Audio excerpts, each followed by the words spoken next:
We are 7.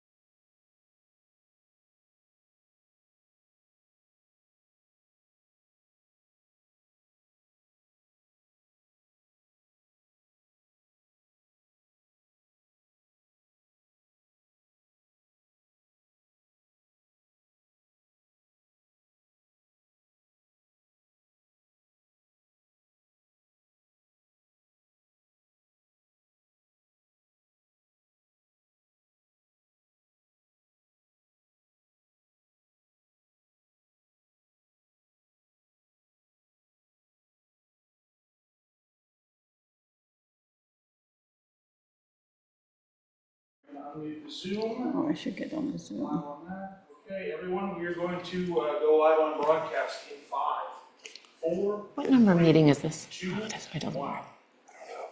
Good evening and welcome to the Milton Planning Board meeting on September 11th, 2025. I'd like to now call the meeting to order and begin by introducing the members. Cheryl Tagayas, Secretary. Sean Fahey, member. Maggie O'Field, member. Jim Davis, member. And Meredith Hall serving as chair. And tonight with us, we have our staff, Nick Connors, if you'd like to introduce yourself. Nick Connors, Assistant Town Administrator. Great, welcome and thank you. We now can begin with administrative items. We don't have meeting minutes currently to approve, so we can move to the future meeting dates. Our next regularly scheduled meeting in September, which is hard to believe it's September, is scheduled for the 25th. I actually have a conflict with the 25th, the Thursday, and I just was wondering if either the 22nd or the 23rd, excuse me, is it the 23rd or the 24th? 23rd's Tuesday.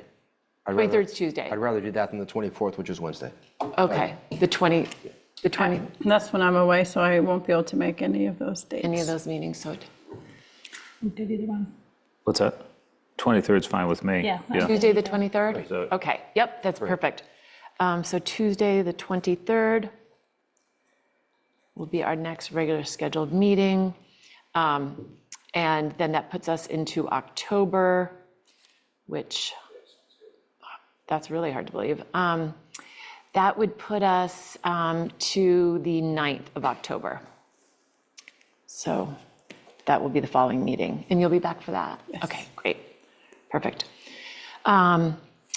Okay, so now any staff updates? Nick, I know we do have one exciting announcement to make. Yeah, do you want to make that? Well, or you can go ahead, I think you can. Okay, we're going to be welcoming Liz Manning as our planning director. She is beginning on October 1st. So we're very excited to have her joining. She has worked in both planning and in the CPC world as well. So we're looking forward to having her. Yeah, she's been great. She's experienced in work in Cohasset, Hull, Quincy, and Braintree. So she's had extensive experience, and I think she'll be great. So terrific. I know there was one thing that had been asked, and we just don't have an update. I did talk to Nick Milano on this, but the stoplight at the Squantum Street exit, which has been sort of in process with DOT sort of for a while, has been paused. I think Marina, is looking at it. There've been some changes. It's gone back to, there's been revisions to the plan. It's gone back to Mass Historical for comments. But the issue was that there were considerable changes to that intersection, including land taking from property owners. So I think it's going to be looked at. Hopefully public will have an opportunity to weigh in, because it's not a state road, so we do not have to use DOT. So it's an option for the select board. But right now, Nick Milano said it was sort of on pause. And where can we go to find that plan? I haven't seen that plan yet. That would be the engineering department. Marina should have the most updated plans. I believe there's a page both on the town website, and MassDOT has a project page. Okay. Great, thank you very much. And I'm sorry, Meredith, it was put on hold by the state or by the town of Milton? Well, I think I think it's close to maybe a 50% design phase. And I don't know where Marina, it was really Chase had been working on it. Gotcha. And I don't know where Marina is on it. There was originally 2 left-hand turn lanes, which ended up just merging into 1 lane. There were things that just didn't make sense. They're doing some other changes as well, trying to keep open. There was a area between the bike lane and a buffer in between cars, and I think they reduced that. So trying to keep the roadway, as narrow as possible, but. Right, I'll check it out. Okay, Thank great. you. All right. So we can now, with our staff update, if there's nothing else, we have on the agenda for number 3, we have 3 appointments, which we just have to update and reappoint so that the select board can approve those. The 3 appointments are the committees that we rep.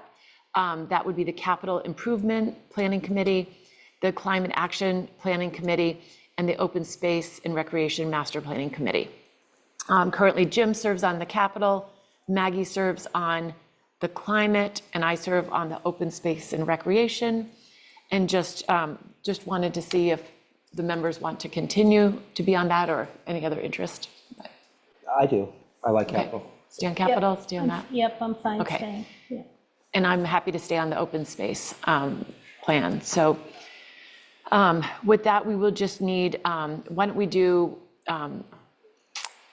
You I want don't to know do a if we motion do- for all 3 of them? can we do all 3 of them? Yeah, I think we together, can. yeah.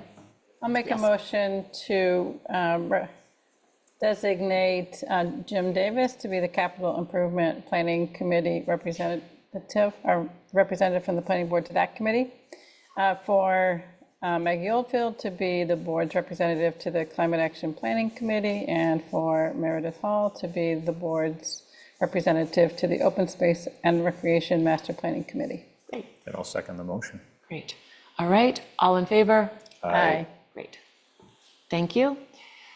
And Nick, if you can just share that with Nick Milano and the select board for their next meeting, that would be great. Thank you.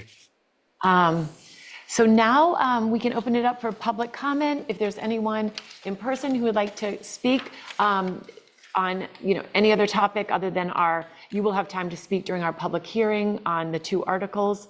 But if there's anyone else who would like to speak on anything else, please come forward. You want to come? Yeah, come join us at the table, yes. And if you could just introduce yourself, your name and address for the record. I'm sorry, yeah. Your name and address, yeah. I'm Larry Laufer. I'm the chairman of the Local Historic District Study Committee. We have not died. We took a back seat because there's a lot going on in Milton, but we're back now. What we had to do when we finished the spring town meeting last year, we had to redo the bylaw.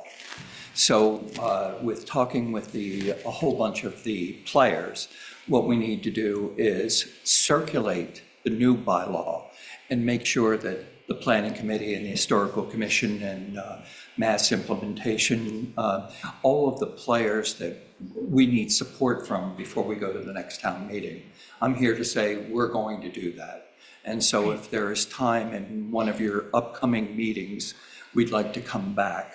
Okay. And I'd like to share both, because you're both chairmen of different committees that we need feedback from. I'd like to send you and include you in the corrections that we're doing and have all of the chairmen take a look at it. So before we come to the meetings and hear what all the committee thinks. That's great. So that's why That's I'm here. great news.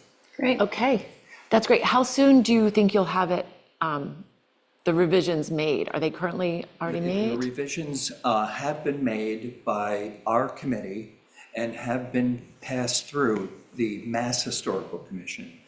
Yeah, that's the right term. Okay, But we need the town, because one of the issues is state and local. And the way the bylaw is written, we have to combine those. And now we have a new legal counsel here, so that person has to that Right, way team in. has to look at it as well.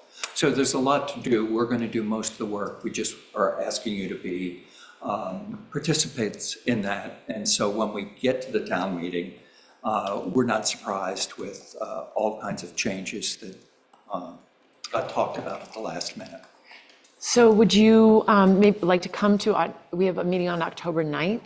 Love Would to. that be a good time to Love to. meet? And then town council maybe could have a chance to look. And I may bring some of my people with me who can Right. further discuss. You might be tired of hearing from me, so. That's great. That's terrific, yeah.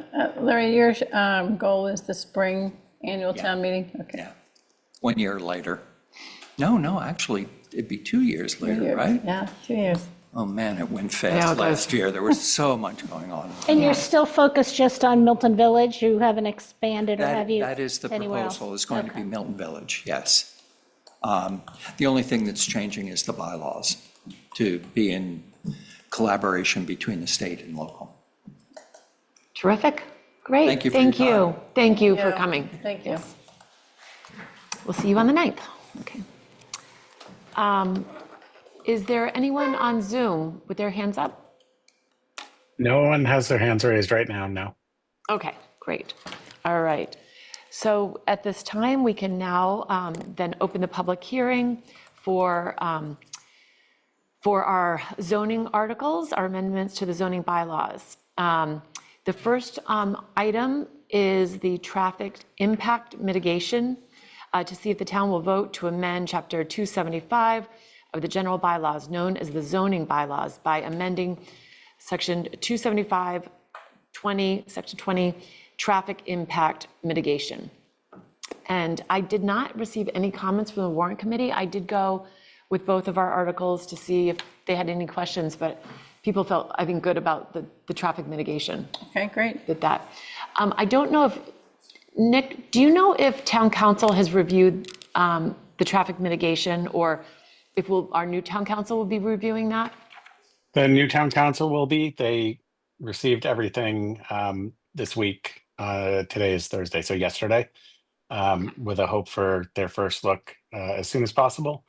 Okay. They understand the tight turnaround time, knowing that the select board is meeting, I believe, on the 24th of September. And at that point, everything would be going to print. So they're going through it right now, all the materials.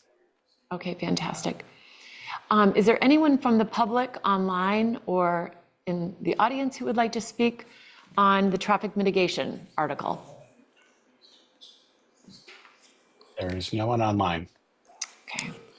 Seems to be something that everybody can come together with around traffic issues. All right. All right, so, I oh just yes, have did you have a comment? I Yeah, just have a question. So on the edits that were made Which version? in the draft, so it was in our folder, This folder, because I didn't see one but in this one. it's the complete warrant. So you had to like Seeing it too. scroll so all the that- way all right, through all it. right, Which I have a sorry, hard let copy me- here. Let me Yeah. open that then. Yeah, so my question was only, there were edits were made, so who made those edits?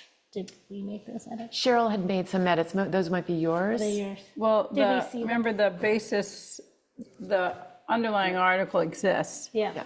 And the changes I did as red line, so we could see what we were proposing. I think it's always easier that way Yeah. to see it as a red line.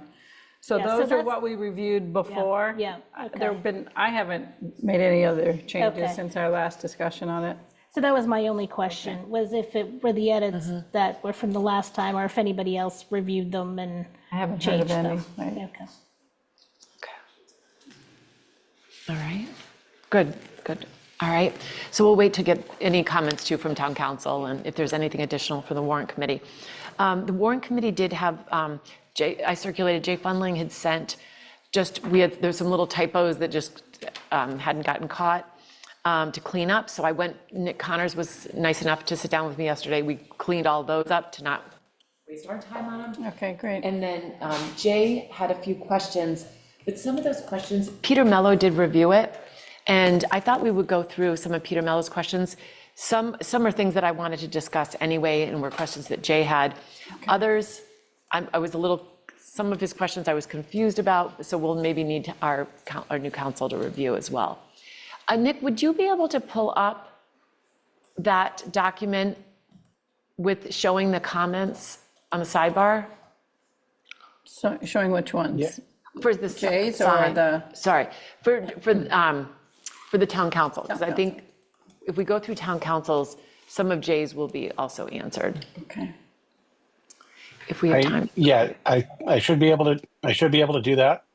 Do we want to take any public comment from folks that might be in the room before we Sure, start going through Peter? and actually, I'm wondering if we should do Jay's. Nick, do you recommend us just waiting on, some of the things we can clean up tonight, but then maybe some questions, because I think we need some advice from town council on some of the things that maybe we just should wait on those? Yeah, so it's obviously up to the board, but I think my default would be to start with the public comment being a public hearing. Okay, And then yes. we can go through the questions with folks still in the room, of course, and participating online. But I would just want to give them the opportunity to speak first if it makes sense Great. for you all. Yes, I think that's great. So I don't see anyone in the room looking to speak or having questions, but if there's anyone online who would like to speak on our second article, which I should formally read out, the article for sign review, which is the sign bylaw, to see if the town will vote to amend Chapter 275 of the general bylaws, known as the zoning bylaws, by striking section 275-3.2C, signs and billboards, section 275-3.3D, signs permitted in the business district, and inserting the new section 275-3.25 signs. And now we can invite anyone to speak. And Larry Johnson, who's on the warrant committee, he had a open house at the high school, but if we can just watch for him, he's been kind enough to come, to say that he could come tonight to answer questions, because he does not only sit on the warrant committee, but he sits on the sign review committee. And I invited John Zikowitz also, so if you see John. Okay, I will. Right now, Kathleen O'Donnell does have her hand raised if you want me to Okay, perfect. invite her to speak. Yes. Good evening. Good evening, welcome. Thank you for sending me a copy of the draft bylaw, because I took a look at it because the Board of Appeals has apparently some role in this. So I actually don't have any substantive questions or comments, but I do have two typographical situations that I'd like to correct. Okay. In section 6C1, the initials ZBA are used there, and that's the only place they are being used. So I would recommend that that be changed to Zoning Board of Appeals. In section, that was section 6. Number 6, C as in Charlie, Roman numeral I. Yes. It says ZBA, that should say Zoning Board of Appeals. And then in section 7, C as in Charlie, Roman numerals 3, it starts with the board. It should be the Zoning Board of Appeals, because we don't have a definition of what that board might be. I'm sorry, Kathleen, could you repeat that number again one more time? Sorry. 7, 7, okay. C as in Charlie, Yes, Roman numeral 3. okay. The It board. says the board. It should say the Zoning Board of Appeals, because the board is not a defined term. Okay. Nick, you got that? Word. Yes. And there are sort of random, Roman subsections that sort of appear in the draft that don't have any text with them in number 7D. They sort of kept continuing subsections, but that's not right. So somebody should just take a look and make sure that the outline system is correct. Yes. And that's it. Okay. Because there are some other things too. Well, I'm only focusing on what the Zoning Board of Appeals has to do. Right. And when it has to do it. Yep. So That's I'm not Very speaking to the content, the substance, any constitutional issues about signage, I'm not addressing any of that at all. I'm staying in Okay. my lane. Cheryl had a question. Kathleen, did you look at the timeframes that are in? I did the 90 days. I didn't have a problem with that. I mean, it Okay. seemed kind of long, but sometimes it takes us a while to get 3 people to sort of, get Right. on the schedule. So I didn't have a problem with the 90 days. Okay, thank you. Yeah, and I thought to be consistent, because that was one of Jay's comments, maybe we take, instead of having 60, everything's 90 days, except. Well, it's 60 big- for the sign review committee to submit its report to the ZBA. Correct, And that correct. shouldn't be longer. We can't have a meeting unless we know what they think about it. No, So, right. um, Yes, the sign review committee at the next, that does say 30 days. Yeah. In that. And that should be kept, because, Yes, I'm sorry, it was in another section though, yeah. 60. Okay, And that would be it. And I thank you for your work. thank you very much. Okay, so now we can either start with Jay's comments or go through, Was there anyone else online? yes, was there anyone else? There is no one else with their hand raised, and I am in the process of trying to share this document right now, so I'm working on that. Okay. Sorry. That's all right. Why don't we pull up Jay's, because I think this will address, and then see how far we get with the others, because there were, pull up his questions while Nick is doing that.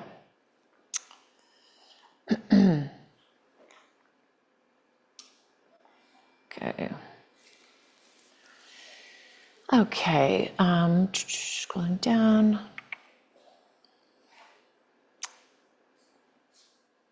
Okay. One thing that, that we can look at in the temporary signs section, Jay was wondering, how do high school graduation signs fit in? And are they in section 8? So when we get to this area, I'll just read through these on what these are, and then we can maybe try to address them. Sign areas say square, circle, or rectangle. Should add or other shapes. Are triangle signs exempt, for example, which is, so he was, it refers to a sign in context of a square or rectangle shaped space on a building. So is that under the definition? I'm not recalling exactly what that. No, it's under, and Under actually, what I'll section? pull it, you know what, it's under 8A, Roman numeral 13.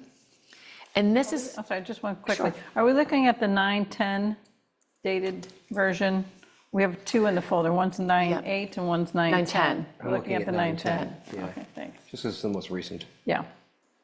Thanks. Oh, 9. so this is one actually that I wanted us to go back and, Jay was asking about this, but it was also another question. This actually says that temporary signs can be put in a right of way.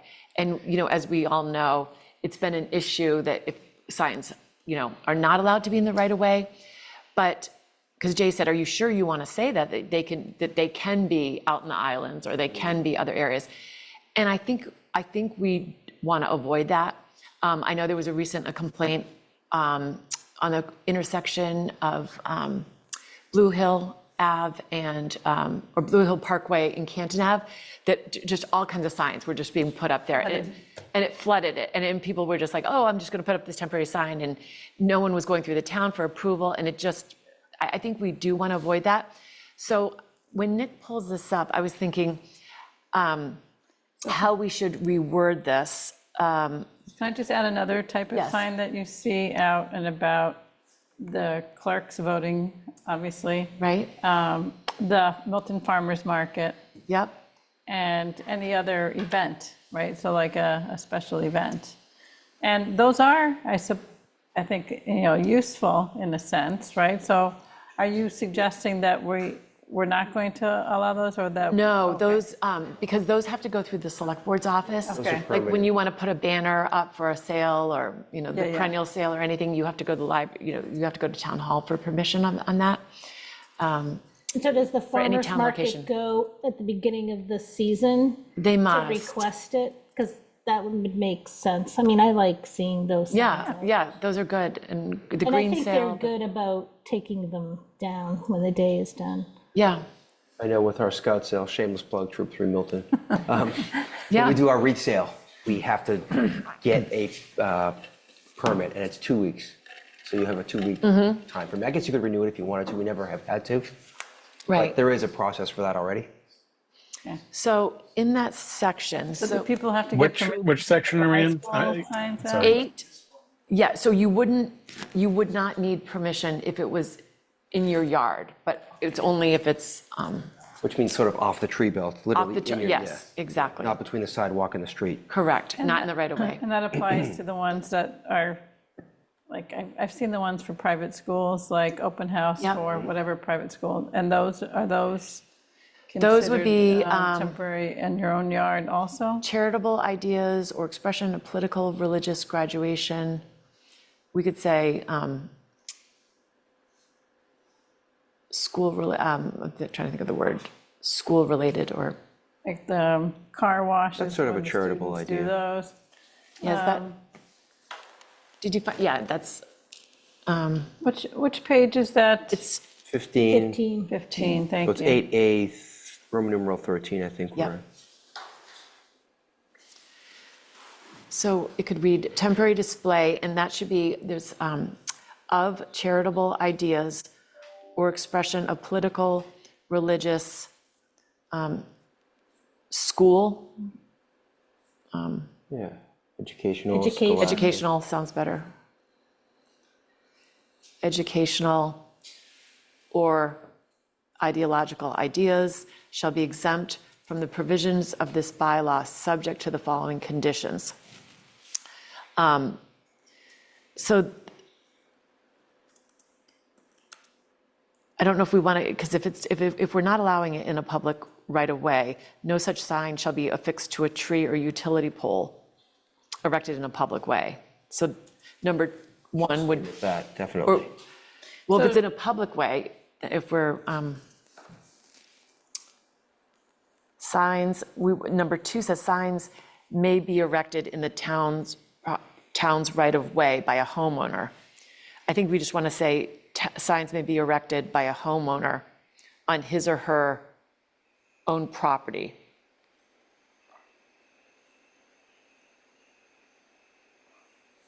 So we're changing the meaning of that one completely. That's, and then crossing out the rest. I don't, what do others think? Yeah, so I think we would be changing that completely. Walkway or roadway. I mean, aren't we saying there's no signs on town-owned land anywhere? Yes, So why would we even, so number 1, we wouldn't have it we all. wouldn't need, right? Right, so we can eliminate number 1. But are things like the farmer's market on town-owned property? But by permit. Oh, okay, so BA this is free. just So not this by is- permit? So I'm just- thinking yeah. like the political signs, Jim Davis for Temporary planning board. signs. You know, those. Signs, Signs. this is, number 3 is what, the signs may be erected on town property only with the approval of the select board. Right. So that would be number 3. So we're safeguarding those type of signs, Got it, okay. but then we're eliminating the signs in the public way.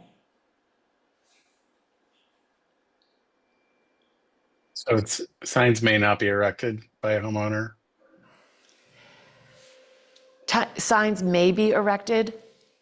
Oh, you're up at number 2, which will now be I'm number at 1. number 2, just trying to. Yep, signs may be erected by a homeowner on, So that's going to be, may not be, right?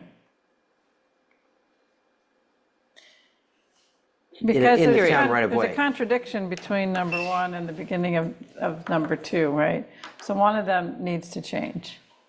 You can strike if the intent Strike is number not 1. to allow it, you strike number 1 and then you put may not be, if that's the intent, right? Yeah, I would strike number 1.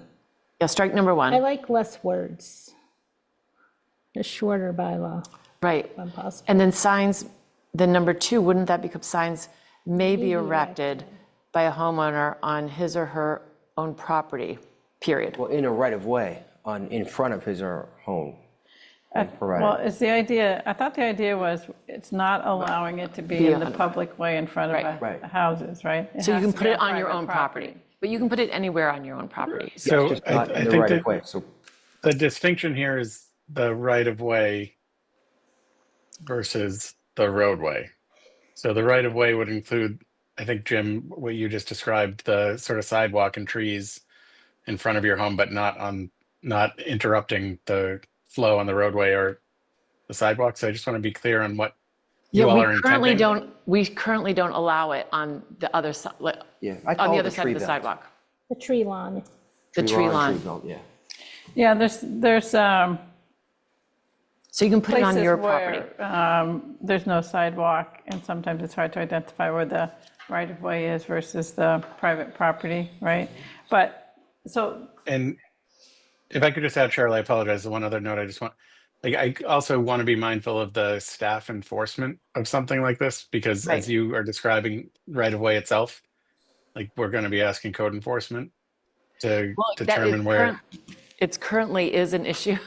It is, because, so for instance, when I It's not have, allowed, yeah, have and my- DPW drives around and yeah, pulls them, well, the building inspector does. building, yeah, et cetera. So, you know, if we do a job at someone's house and we put out a sign, they do collect them, and then we have to go deep down to DPW and pick them That's up. the last bullet item. Yeah, Here.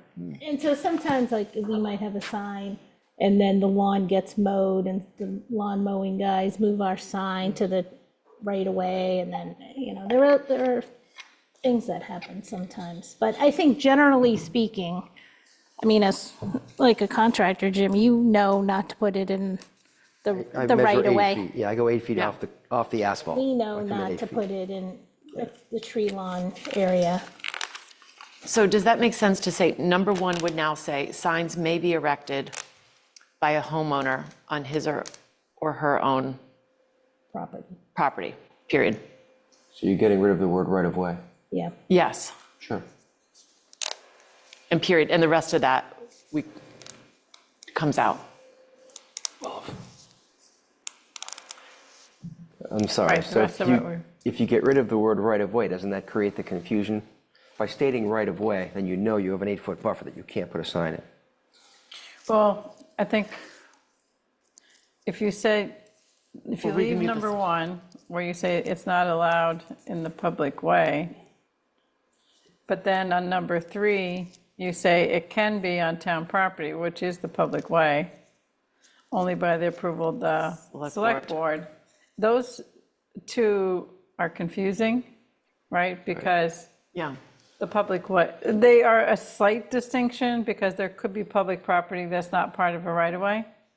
So it really should be, just taking out the, take out number one, and number two Take out- could say right-of-way or other town-owned property. And then do what you said for number two, which becomes number one. right. So Nick, number one would read, signs may be erected by a homeowner on his or her own property.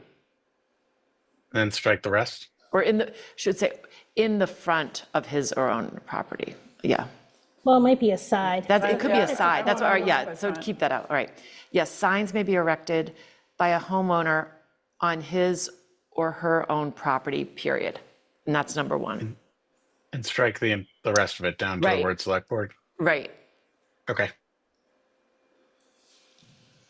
And then number two becomes signs may be erected on town property only with the approval of the select board. And should it be Well, for a town- community event? Or that's not up to us? That's I up think to At the that select point, it's up board. to them, I think, but Yeah, I unless think- we want to be, yeah. Yeah, I don't think that we can be deciding the content of. I you're mean, right, I would leave that to the select board to make the determination. yeah. And that, And there's an application form that has to be filled out, and which has all the conditions on it. Are businesses allowed to put signs on their property of this category? So this is the exempt signs category, right? I think it would be up to the business owner. But it's not, we don't address it here? So you're saying a business owner could put a temporary sign up on their property? As A of right? business, if somebody wanted to put, a business wanted to put a political campaign on their, if they had a lawn area, Yeah. they could do it. But does does it say that, though? Because it It's says, his or her, it says a resident, right? signs by a homeowner, Homeowner, or What if we refer to it as private property, property owner, yeah, by- private property owner. just to distinguish from public? on property? private property. That way it could be a business or a residence. Okay. Could be one of the schools that Fontbonne wants to put Right. up, or, I mean, they do put some up. Yeah. Yeah, so maybe we should say signs may be erected on private property, period. By the owner. And So I it wrote could, back to number could be one. the renter. Could be too. just call it the Yeah, occupant. yeah. Yeah. Signs may be erected by the occupant. I just think That you was could some- just say signs may be erected on Private property. private property. Don't say by who. By whom? You don't need to say by whom. So Nick, do you that's mind changing that that's number number one? one? Yeah, going back to number one there. So that addresses businesses as well as residents. That signs may be erected on private property. Yes. I'm just trying to follow the edit, Yeah. sorry. I think that's- Well, all right, so you would want to make sure that the private property owner is, Homeowner or occupant, should we say signs may be erected by a homeowner or occupant? well, it's a property owner, I think. Yeah, the property owner. Yeah, but we might need to We're add over- that distinction. Signs may be erected on private property by the owner.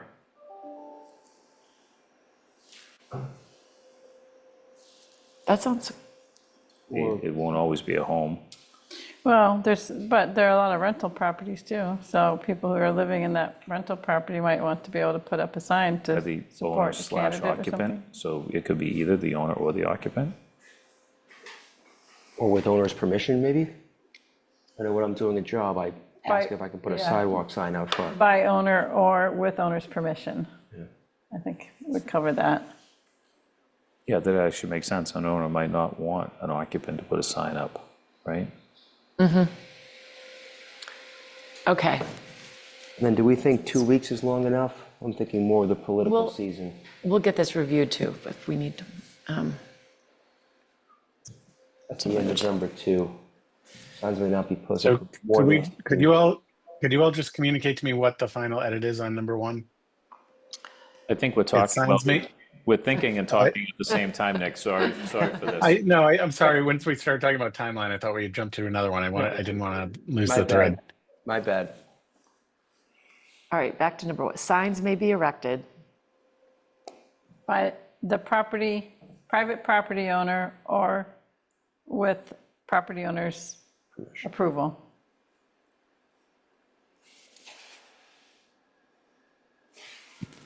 erected by the private property owner or with the owner's permission. Permission, right? Instead of approval. Period, yeah. Does that sound, did you get that? No. So signs may be erected by an owner or with the owner's permission, by a private, A private private- property owner Signs may be erected on private property. on private.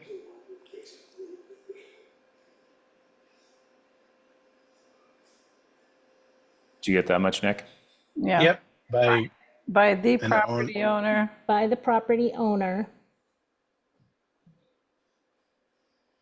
Or with the owner's position, Why permission. don't we say this, or by the occupant with owner's permission? There you go. That's good, yeah. Yeah, I mean, you can, remember there were, I remember like in times where there's a property that's for sale, and the broker put up a sign for a candidate on that property, whether the owner of the property knew it or not, right? So I've seen that, but, so let's read this again. Signs may be erected on private property by the property owner or by the occupant with the owner's permission. There's some property that could not have an occupant because it could just be vacant. I just think with the owner's permission is With the enough. We owner's don't permission. need by the occupant. I don't think. With the we owner's actually- position. Yeah. Okay. All right. And we can tweak it if we come up with something different later. So but- keep or, get rid of by the occupant Right. with the owner's permission, period. Yeah.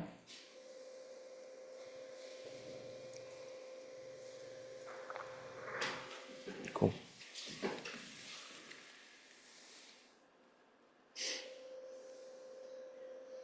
Okay? Does that look good? Looks great. Okay. Are we going to strike the timeline? No, we're going to still, the number two, so now number two, signs, we do have that all set, right? Signs may be erected on town property only with the approval of the select board, period. So number three, temporary signs erected on town property or right-of-way or other disapproved locations. So It's too wordy. Meredith, Yeah, Meredith, before we move on, I think Jim's point is a good one. In striking the rest of that section, we lose the time restriction that you all had initially intended. oh, I'm sorry.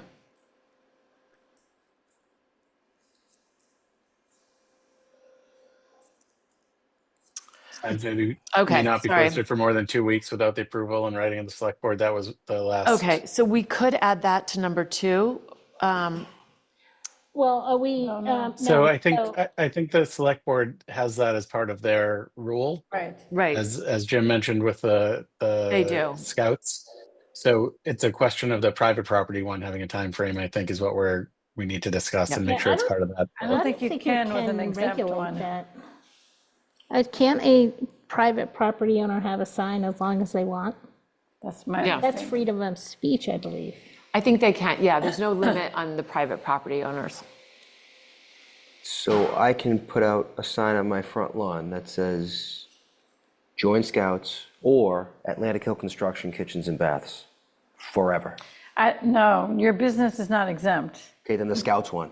The Scouts one, Or a think political message or political message, you for could, just in perpetuity. I mean, you see those out now, like some places, big banners, big signs. But you don't see them in perpetuity.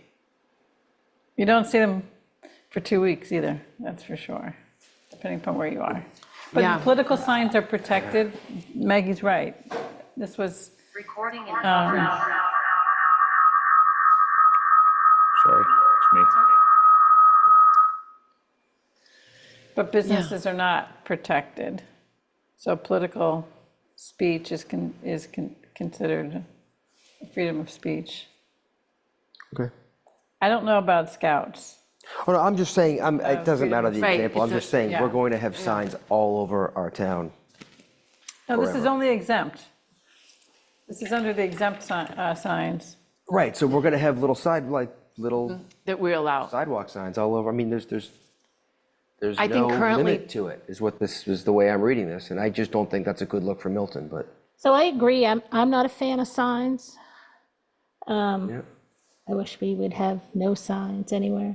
But, I mean, who wrote this So template? let's just go through what these signs that we're talking about are. If you scroll back up under what the exempt signs are.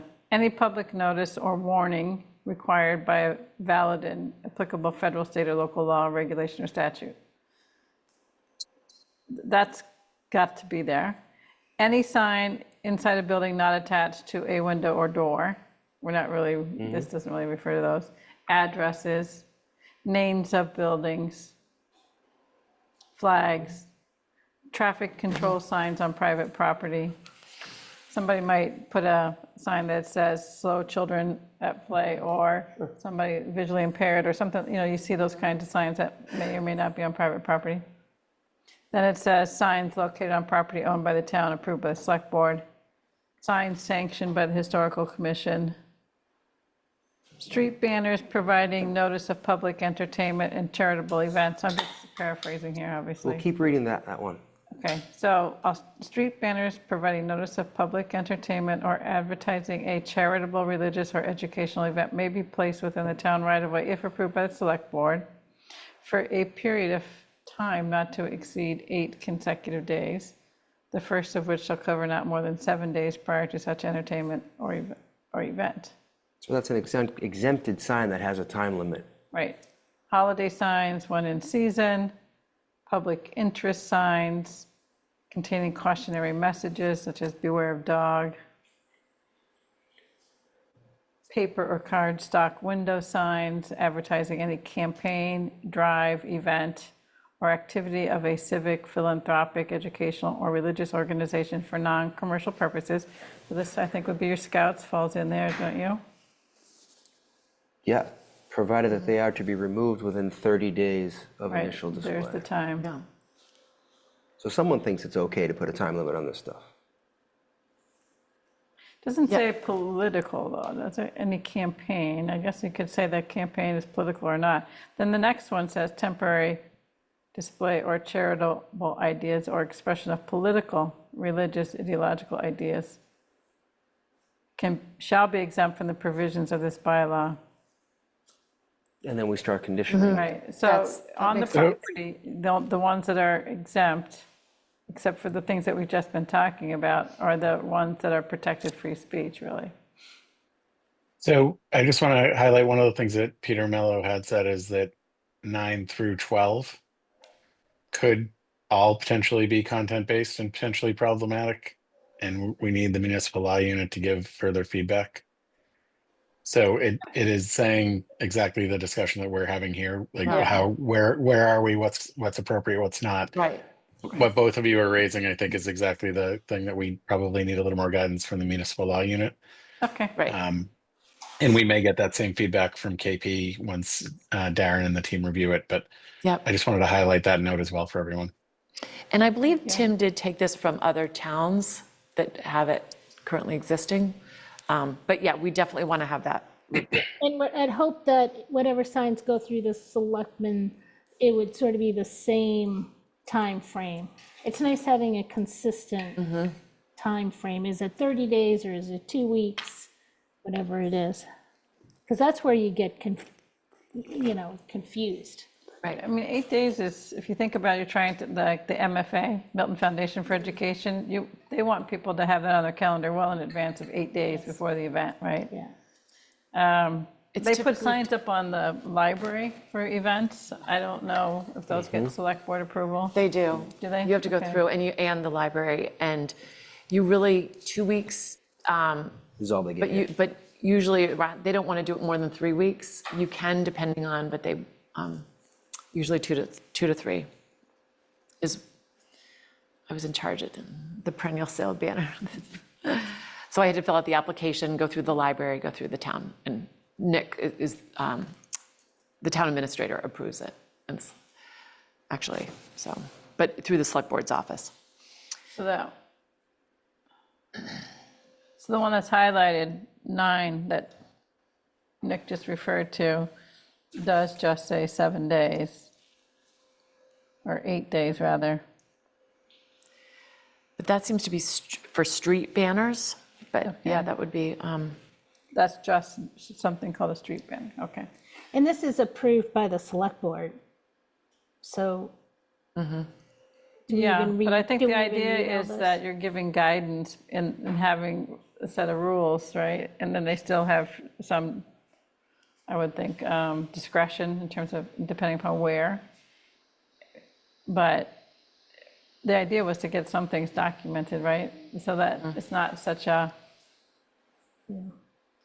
discretionary, not purely discretionary.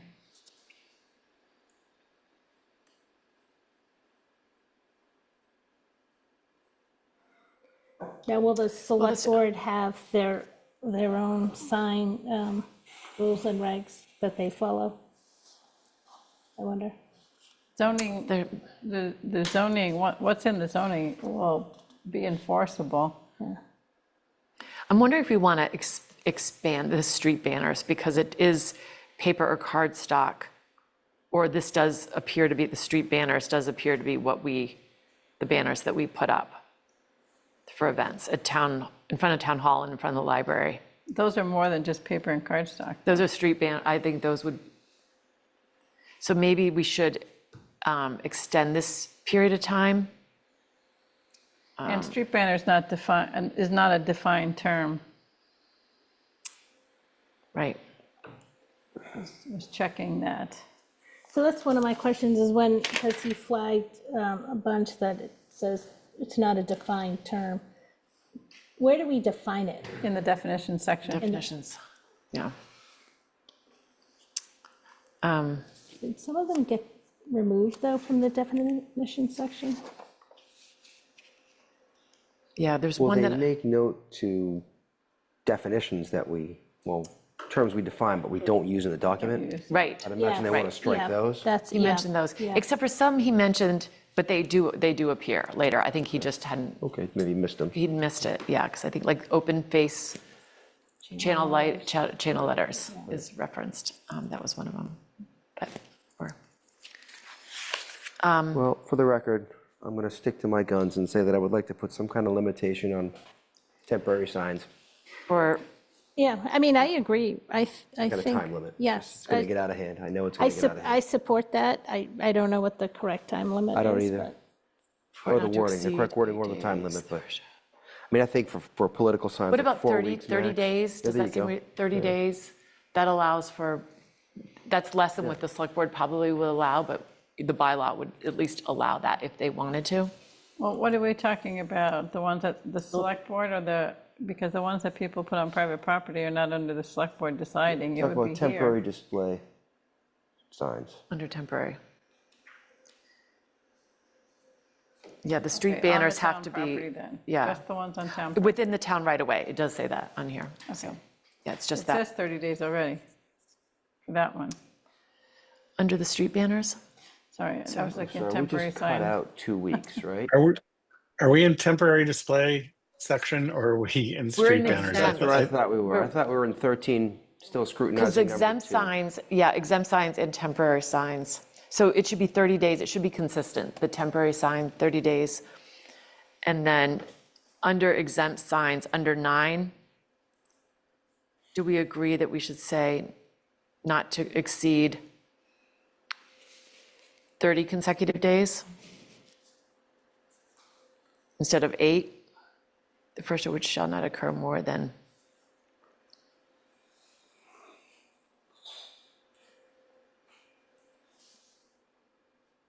So for some reason, whoever wrote this wants it, if it's within the right of way, it's only a week. Right, but if it's. Yeah. If it's in So a on number 9, obstructed we right would of like way, it 2 weeks. Number 9 should be 30 and then 29. 30. Okay. And then 29 days. That way we're allowing flexibility and it being consistent, yes, with the temporary signs. Okay. I do wonder why whoever wrote that, what were they thinking with 8 days or 7 days? 30 days is probably a long time to have a banner. When I think of banners, I think of, trying to think of, The one at St. Elizabeth's, that intersection, there's always a big banner there. Mm-hmm. Can't remember. I think it could be MFA or something. 30 days is a long time. So maybe 14 days, because that's, But that banner is probably put up by DPW. So that's why Nick- maybe they do Yeah. 15 days because they don't work Saturdays and Sundays. Nick, what do you see? Do you review any of the applications that come in for banners? I have not seen them. It's something that Okay. Lynn processes. Lynn processes those. You know, I'm trying to think about when the town is, when we're advertising our annual school foundation event. Foundation for Education. Yeah, how long is that up for? Is that 30 days or is it less than that? It's definitely more than 1 week or 8 Yeah. days, but I don't know if it goes They as try to long put as it up for 30. 2 weeks Yeah, a month seems like a really long time for a banner. for a banner, So but I don't know. 15? maybe 15 or 14 days, 2 Well, weeks? 15, because you get 2 full weekends, Okay. so the 15. Right, And to Maggie's point, if they're working Monday, not Sunday, maybe, it kicks it into 15. You wouldn't want to make them take it down before the weekend. yeah. so. So then we'll just have to change our number 3 on temporary signs to be consistent. Okay, so 15, so then that will go to 15 days and then So 14. we're still in street banners, Yeah, subsection it's 9. under street banners, yeah. But then we're also then paper or cardstock windows says 30. Does it? Yeah, you think about it, I don't know. That's different.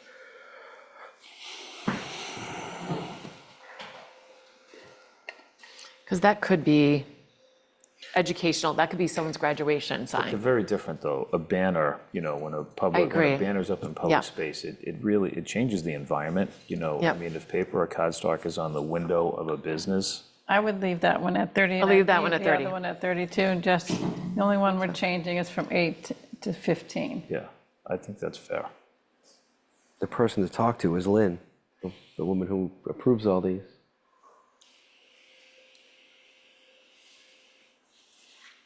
Okay, so we'll just change that number 9 to the 15 and then 14 days and leave the other as 30.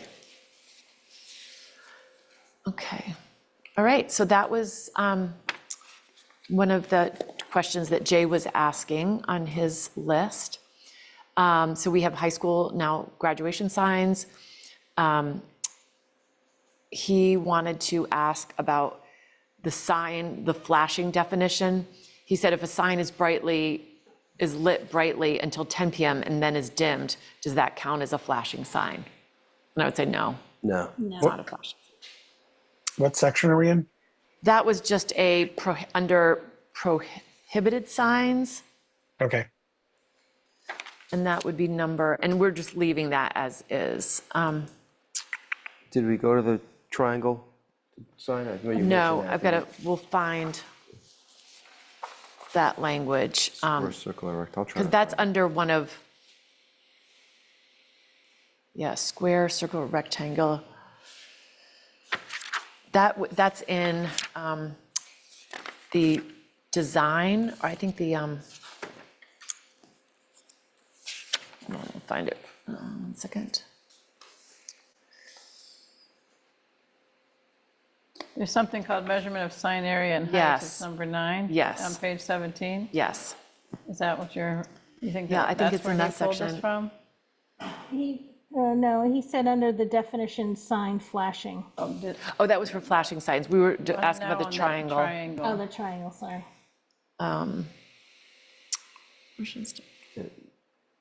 Sign, it's under sign area, says Yeah, square circle. generally, it's right up there, sign area under number 9, A, Yes, Roman numeral I.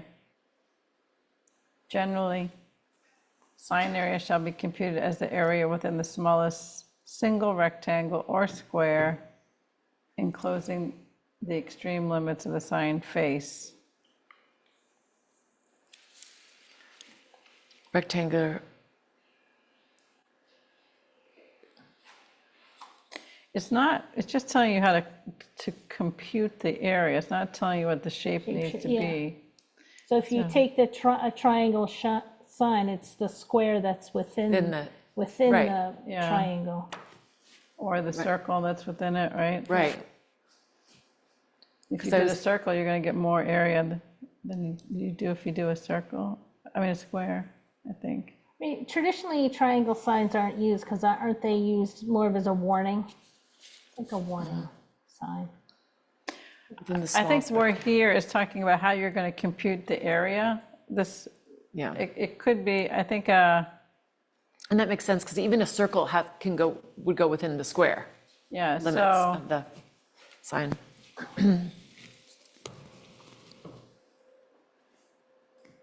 it seems to me this is okay. This is the way okay it then, is. okay. So, sign flashing, moving sign, is a sign moved by the wind, like a pennant or a bracket sign, considered a moving sign? I would say a pennant, not necessarily a bracket, but yeah, a pennant would be a moving sign. And then 5F, which I actually agreed with him on this. He said 5 permit revocation seems too onerous. If I get permission and I build a sign and then a year later, they say they made a mistake, I have to take it down. I don't know what you all think about that. It's under, Which page is that? I'm sorry, 5F. Page 9 on my version, bottom of page 9. Okay, I see it now, thanks. Permit revocation. I mean, I'm just trying to think of a situation.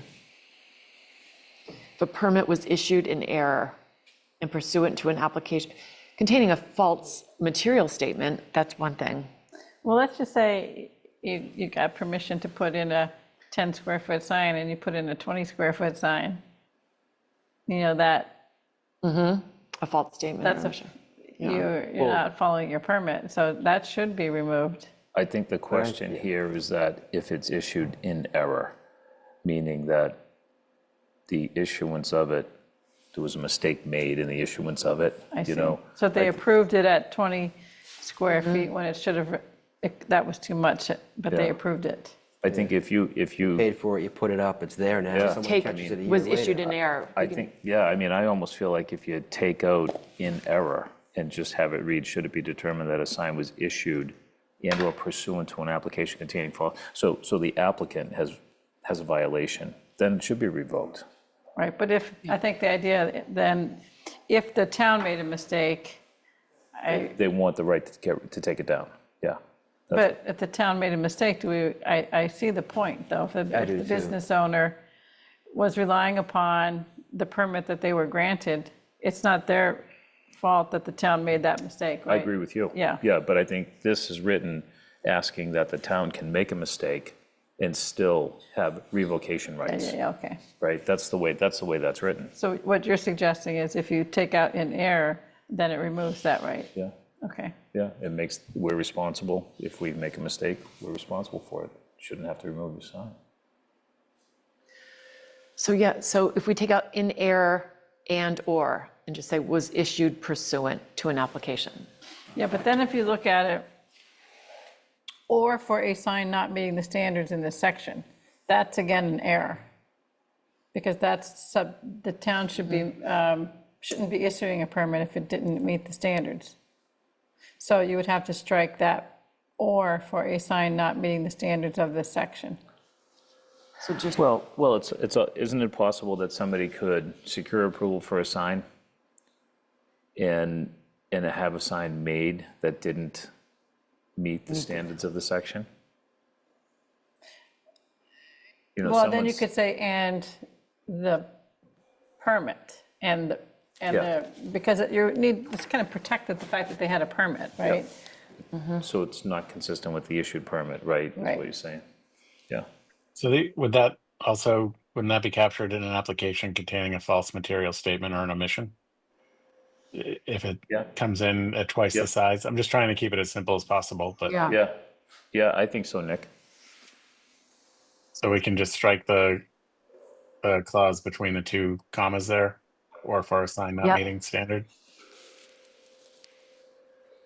Yes. Yes, I think so. I think that works. So if you're saying the town issued a permit and then it said they made a mistake, If the town makes a mistake, but I went and got the sign based on the permit that I received, and then I put it up and paid all the money for it, and then a year later, someone says, oh, that's not the right sign, you gotta take that down. I it, say, no, my permit tells me that I don't have to take it down. Yeah, this is the way that it's modified by Nick on the screen now says, you'd be all right, Jim. if, you know, what it reads is, should it be determined that a sign permit was issued, where's my battery low? Yeah, but this is only issued if it had false information. Right. Right. So we're talking about there was no false information. The town issued a permit, and I'm thinking, you know, this happens in real life outside of signs, because I'm an example of that. I had a permit issued to us in 1965, and then it was determined in 2014, it was issued by mistake. It Yes. shouldn't have been a special permit, it should have been a variance. So like, I had to go through all, you know, all the expense of changing, because the town issued it by But mistake. where do you see that that's? They're what wanting do to you- add that as a protection. Yeah. I think is what they're suggesting. Yeah, so like Jay- Jay's comment, He's Okay. saying it's not fair that the town allows me to put up a sign, then catches their mistake, and then agree. makes me take my Yeah. sign I down. agree. This would need to be I two agree. separate think so. correct, subjects. yes, I think yes, so. yeah. Yeah. Yeah. I think the way that, Paragraphs. that Nick has that edited is probably good language, the way it is, and then add language Right. in a separate to protect what Jay brought up. Okay. So I don't have what Jay brought up in front of me, The but same F. with the scenario Maggie just outlined, we have removed the ability for the town to revoke it because it was given in error right now. So that Correct. I think addresses what you were just raising, Maggie. I know it's an analogous situation. You're not specifically talking about a sign, but Yeah. But again, I like to see consistency across board. If it's being applied to a sign, it should also be applied to a special permit or something else. Well, that's another. Right. That's a topic for another day. all we have before us tonight is the sign, though. Just making Yeah. a point. 'Cause I like to make points. So it would be another sentence if we were going to add it in this section. A sign, Well, I Not meeting guess the it should- standards? Should it be determined that a sign permit was issued in error? The building commissioner Shall not. shall not have the right to revoke said permit, et cetera. Is what you're saying, yeah.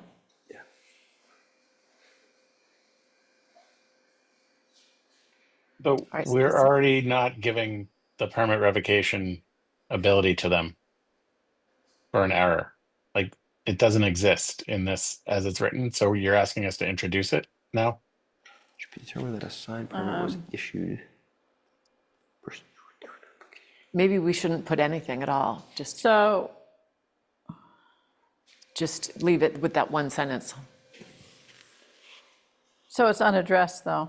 I know. That's, yes, I think that's their yes, point. Right. It's unaddressed. Yeah, Because if someone came back and said, like, if you had that scenario, what does somebody go back and look at in the bylaw to make a decision about what to do?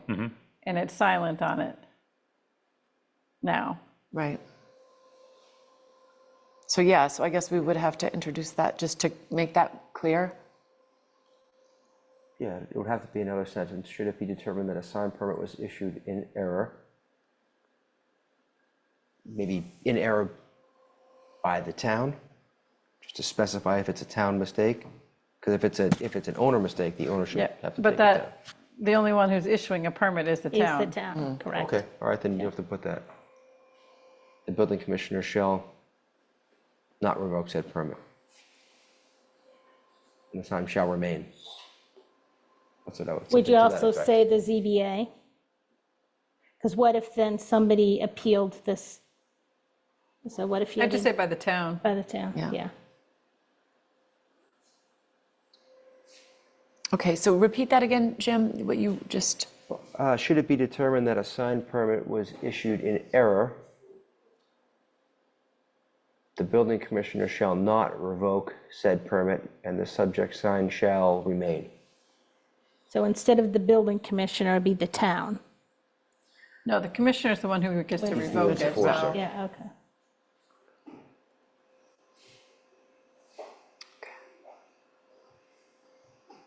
all right? You got that? Shall remain or be allowed to remain? Because you're not necessarily. Right, be allowed to Taking remain. it Should be allowed to Has to remain. remain Be in allowed to- perpetuity. You better like that sign. Be allowed to remain, yeah.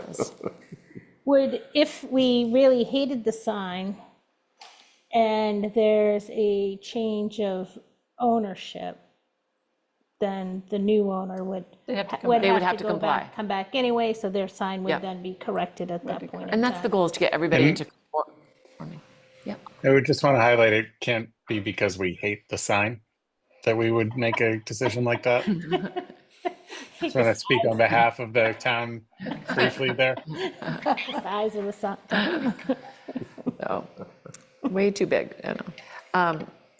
Okay, all right, that sounds good for that. That was Jay's question on that, which addresses that. 6C, number 4, Roman numeral 4, says the sign review committee has to act within 90 days, but 5C said that if there is no action within 60 days, the approval can go ahead. These need to be reconciled. So this is where I was saying maybe those should be both 90.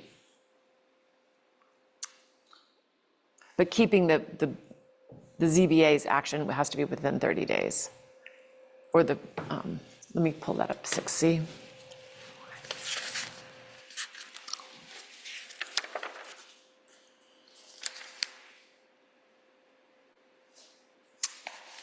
Roman numeral.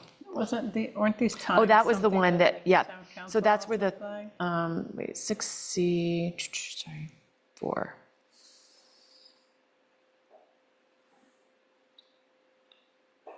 "90 days on that," and that was, so number 3 is 30 days, number 4 is 90 days, and then 5C,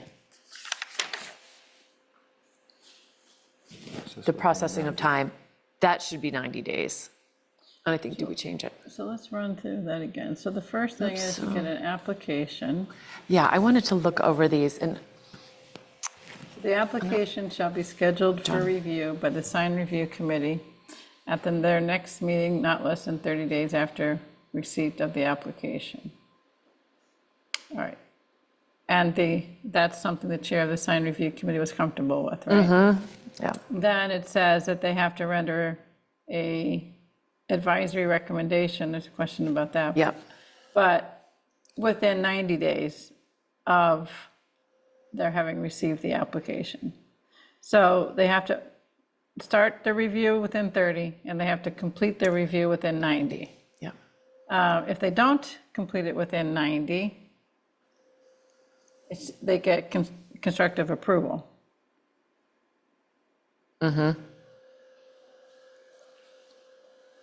So what was Jay questioning? That it said 60 days, Where's the 60 now? no sign permit. 5C, no action within 60 days, the approval can go ahead.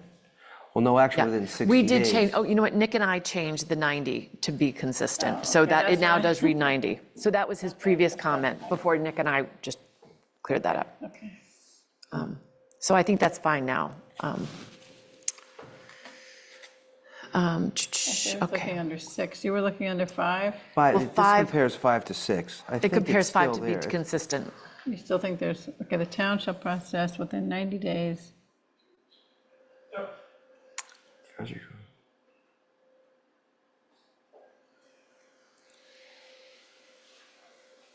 Yeah, so that is definitely, go back down here. It's within Why do 90. we have 2 different places for this anyway? Yeah, processing time.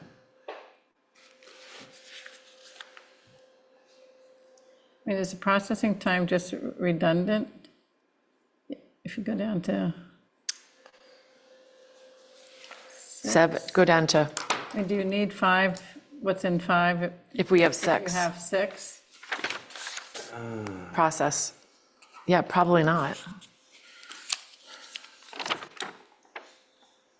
Nick, can you go back to 5 for a moment? I just want to read 5 one more time. Thank you.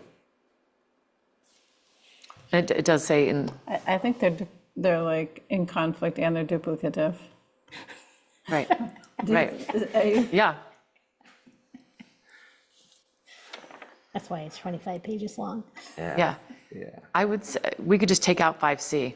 Well, the only, I mean, I think the mechanism of 6C4 is, it does tell the applicant that if no action's taken, your approval is deemed approved.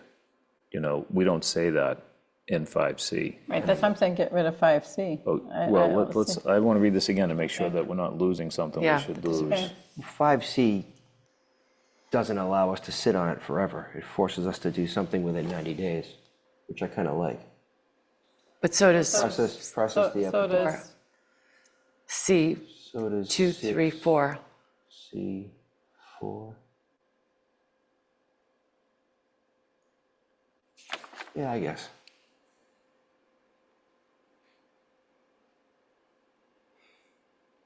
Yeah, because 5.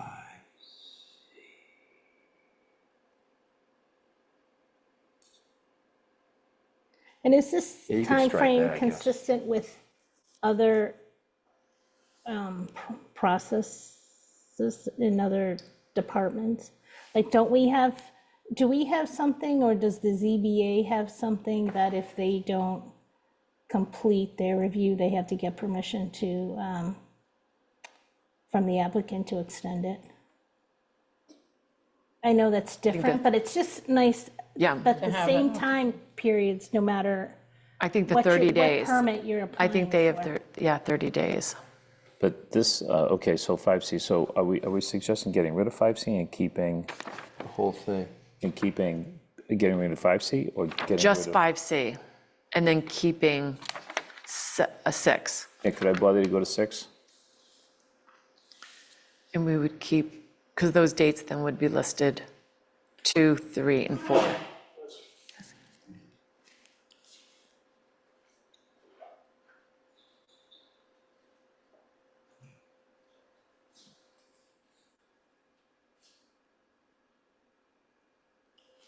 so if I'm reading process, under 6C, an application comes into the building commissioner. The commissioner has to review it first.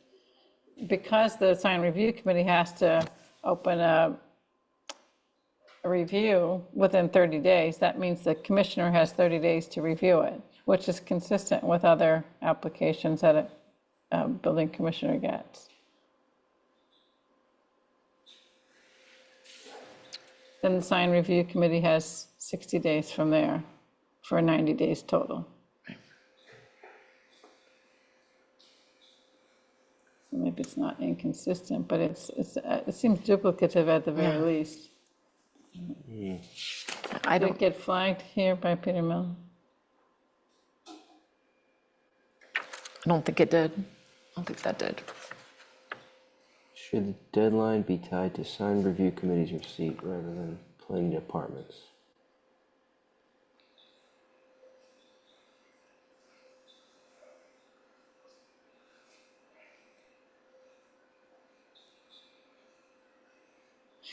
Why is planning department in there at all? I don't understand that reference. Why is that in there? I think he may have just accidentally said planning and not building. Building commissioner, yeah, so take out that word planning in 6C4.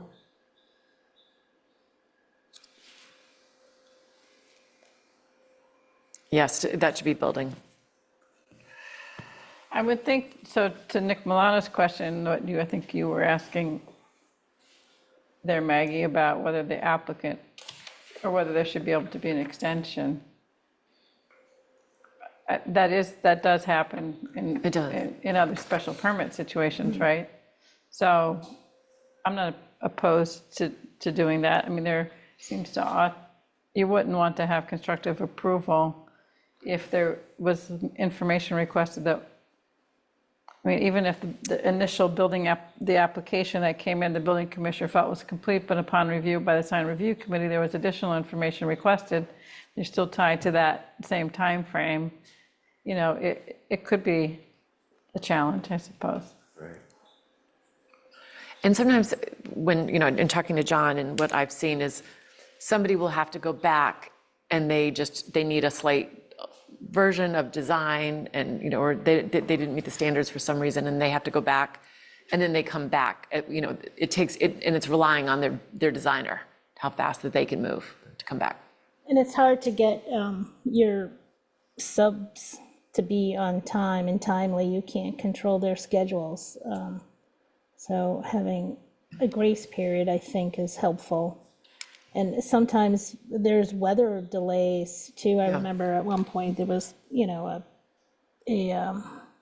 a blizzard, and so Right. we need flexibility. If we want a standard, but have a little flexibility sometimes. Yeah, so looking at 6C again, so the building commissioner is just going to review to make sure that it meets the dimensional and square footage criteria, but they're not reviewing it for other things. So let's say that does take 30 days, and let's say then that the sign review committee does ask for additional information, they only have one other meeting. If you have 90 days, maybe 2 meetings, but only a little bit of back and forth. It should be sufficient, but I'm not opposed to giving some flexibility to say that it could be extended with the approval of the applicant. I don't see how that could hurt. Right. Right. And a lot of times that would sort of work its way out in the building department. If the building commissioner works with the applicant. Which they do, and I the think town they do. planner The who's ta- yeah. facilitating sort of the, My experience with the building department is they usually don't want to delay things. They want your information, they want to be able to make a decision and push it forward. so do we think we don't need the 5C? Yeah. Nick, have you reviewed these and do you have an opinion? Do you think that 5C is Necessary? necessary? I don't think there were any comments beside that, but. I think what 5 does is it's laying out the process through each of the subsections, so you can include it or remove it, because in the design review it does lay it out. So I don't think I or Nick have a strong opinion on that necessarily. All right. Then we just need to make sure they're consistent. Okay. All right, so leave it for now and just ask if we maybe, as long as they're consistent. Do we take it out as long as we don't lose anything if we take it out? Well, he does bring up the point of his sign review committee advisory or binding, which I always thought it was the sign review committee was an advisory, not a binding decision, and then the building commissioner has the final say. So if we take this out, do we lose that? And that's one of the questions. I think that question is a global question as opposed to specific to Yeah. this section.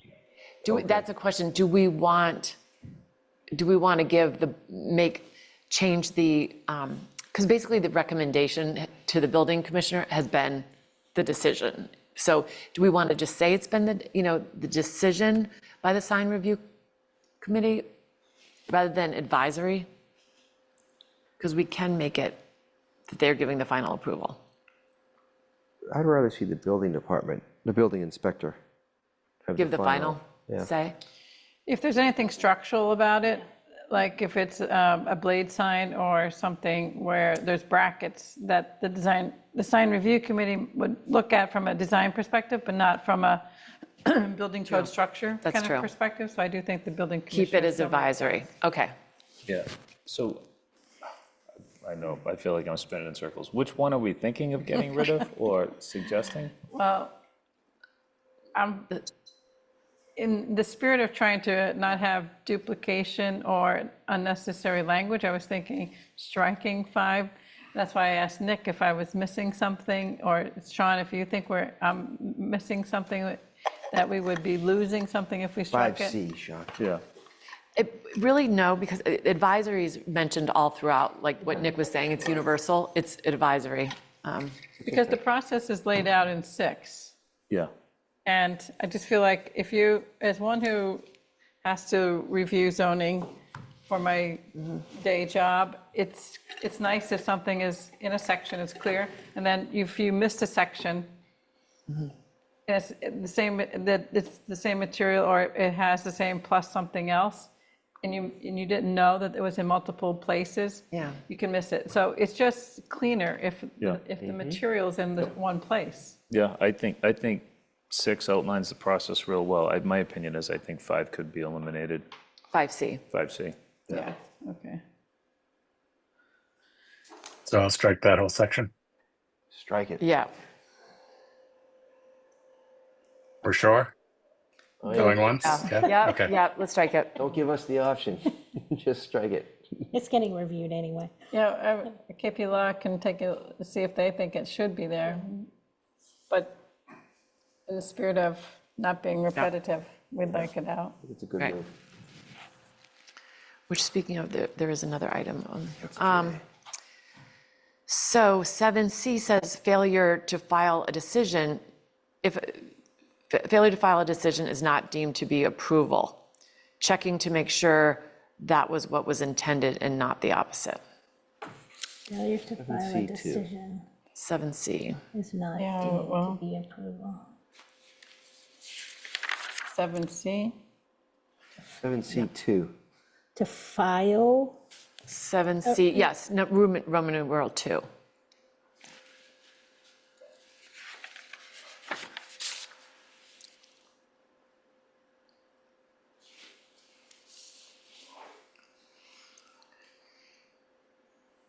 The action of the building commissioner may be annulled. I mean, this is consistent, it's have no just that problem with this. it's the zoning board of appeals instead of the sign review committee and the building commissioner. It's giving that constructive approval if they don't act within 90 days, and I think that's fair. Yeah, I have no problem with this. Okay. Then 7E is confusing. It says the sign review committee will talk about compliance with 6E. Is that what we mean? What compliance with 6E? Do we mean 6C? And which of the findings were not met? Sorry, Those were in the which section standard. again? 7E. Sorry, and 7E is confusing. He thinks, it says the sign review committee will talk about compliance with 6E. Is that what we mean? What compliance with 6E? Do we mean 6C?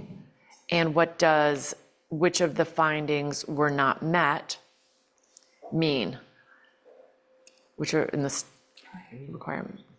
Does the sign review committee need to meet on this, or can the chair do it themselves? No, the whole board meets. So, that's 6E.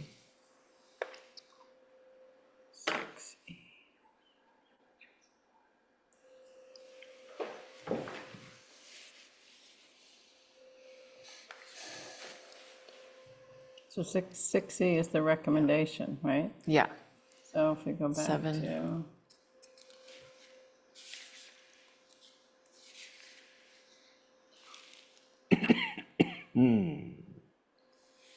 so the design review.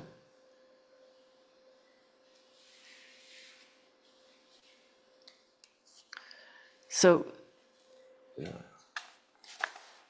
actually, under 7E, that should also be changed to 90 days.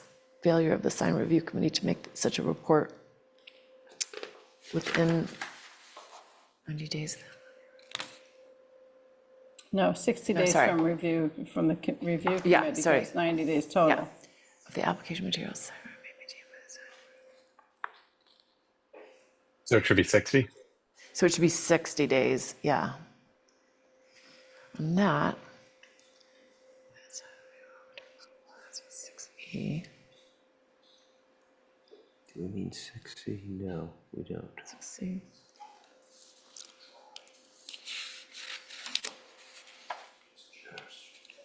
So that question though about Six- subsection 6E, the recommendation shall address compliance of the sign with subsection. So that's just, it's either approved with condition, or denied, right? Yeah, So that seems to make sense, right?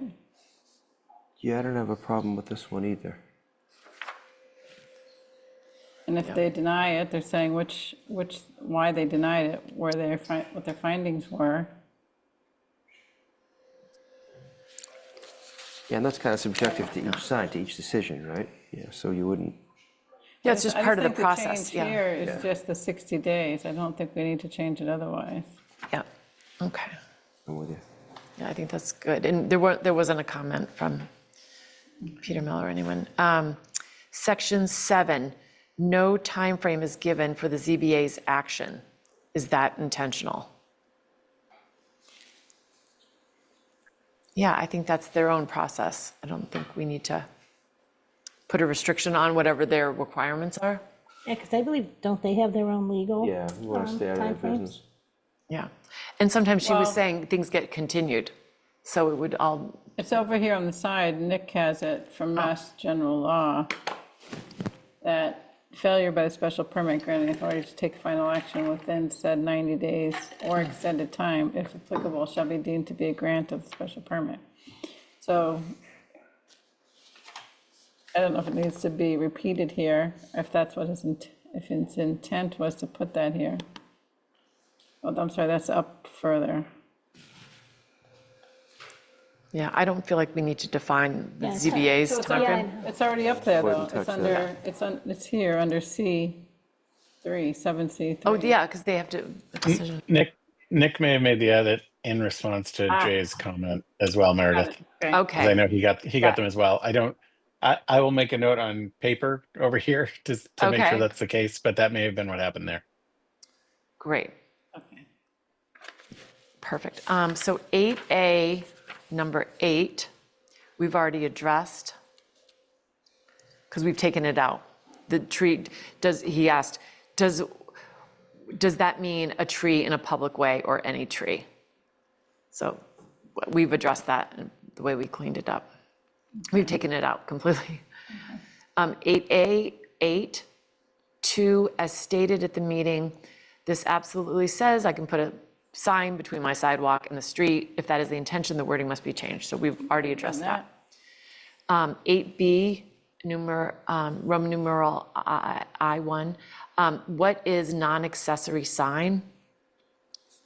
So, which is, it's non-accessory, it's a primary sign. 8. B. So the following signs are prohibited, non-accessory. So you're going to go back to the definition. Yeah, do we have that in definitions?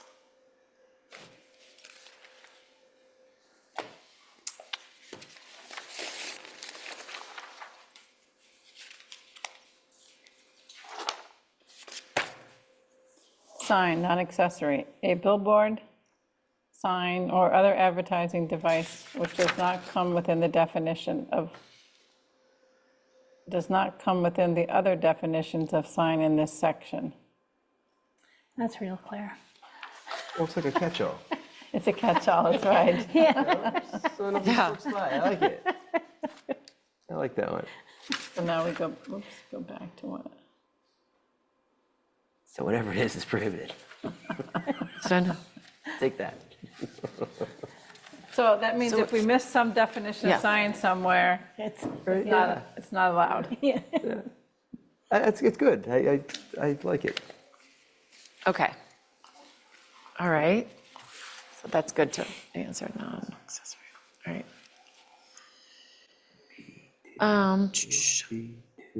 Let's see. Okay. What is a non-accessory? 8B, Roman numeral 1, 4A, I think should say 4A, and 4A does not give any guidance on non-conforming signs.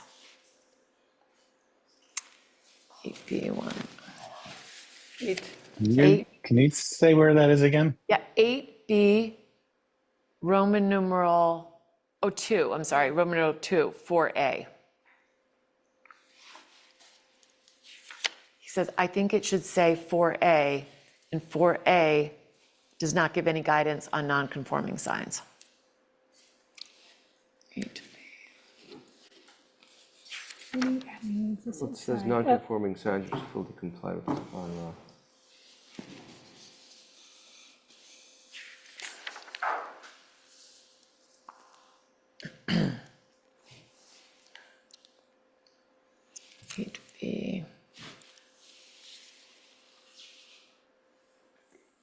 subsection.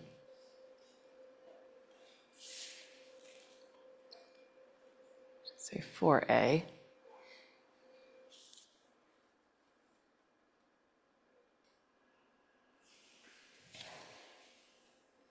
He just wants to rewrite that differently. It's not giving guidance on that.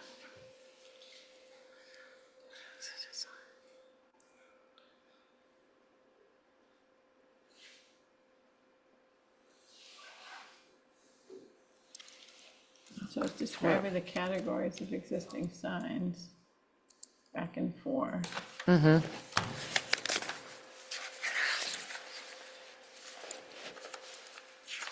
Or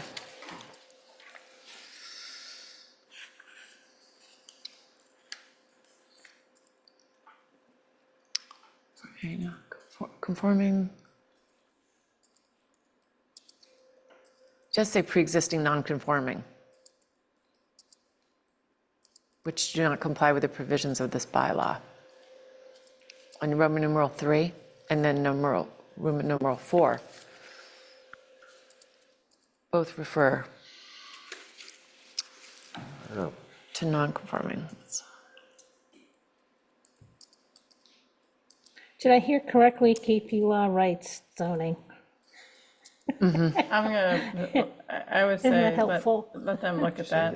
I don't know. Yeah, Yeah. I don't know. yes, I think. Okay. So does then not review. give any guidance on non-conforming. It describes the types of non-conforming. Right. Well, Okay. I guess it describes how you would arrive at whether it's non-conforming, right, as an existing sign. But I would agree with him. I would say 4A. Maybe the way he's, instead of capital A in parentheses, would be consistent with what we've done, like subsection 8B.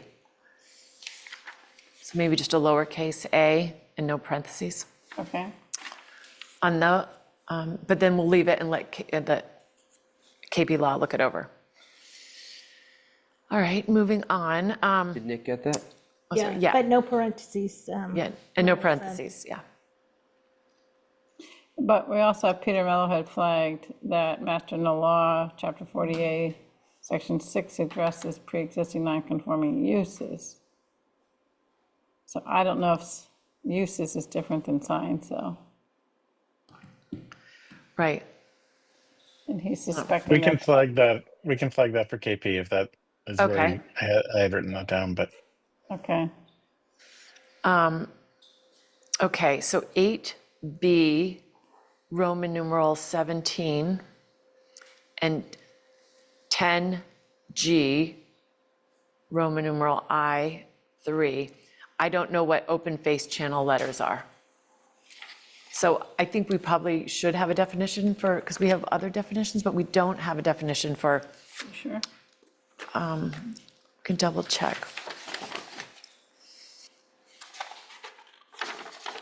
Normal grade, sign permit.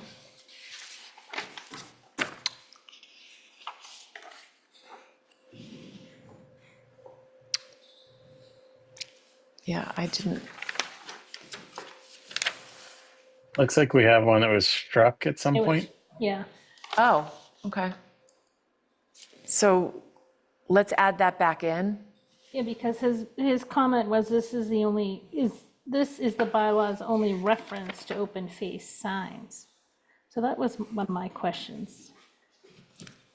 Yeah, I mean, because it's referenced to two different places. yeah, Or the open face channel letters. Okay, so it just says open face, so maybe we need to say open face channel letters. Yeah, As a separate definition? as or- as the definition that we had eliminated, but Yeah, yeah, bring that back. Okay.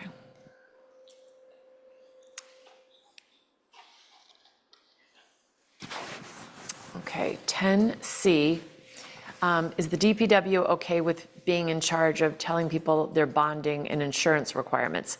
It's actually not the DPW, it's the building department.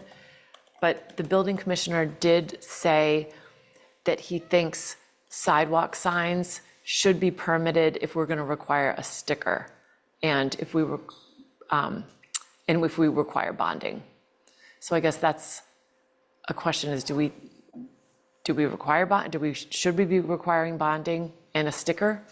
I think really this is something that, I'd seen that Nick Connors here had flagged this for consulting town council, and I think that's a Yeah. good idea. Okay. All right, so let's flag that for town council on that item. 10F, if we have a historical house sign like an 8A, Roman numeral 7, it can't be attached to the wall of the house. I don't think that's the intent. And I don't know what he meant by that. 10F, because,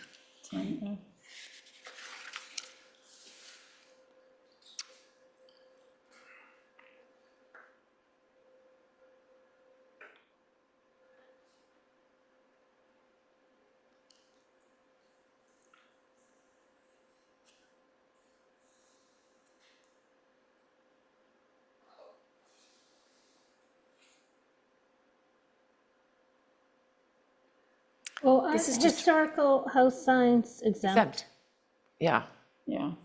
And this isn't even really talking about that type of sign. So we're talking about painting. So under 10F, there was a question, I think that was flagged while we're just here, without express approval of the sign review committee. So that's, the question was, if the sign review committee is giving their recommendation, they're giving a recommendation, not approval. I think we should change that wording to under F, without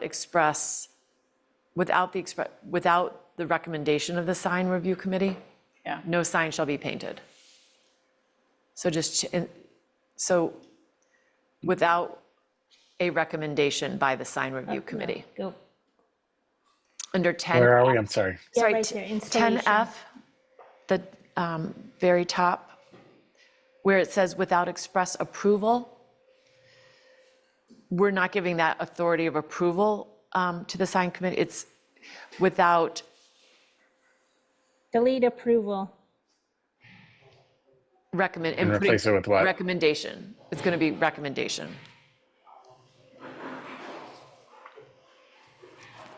Approval becomes recommendation on that.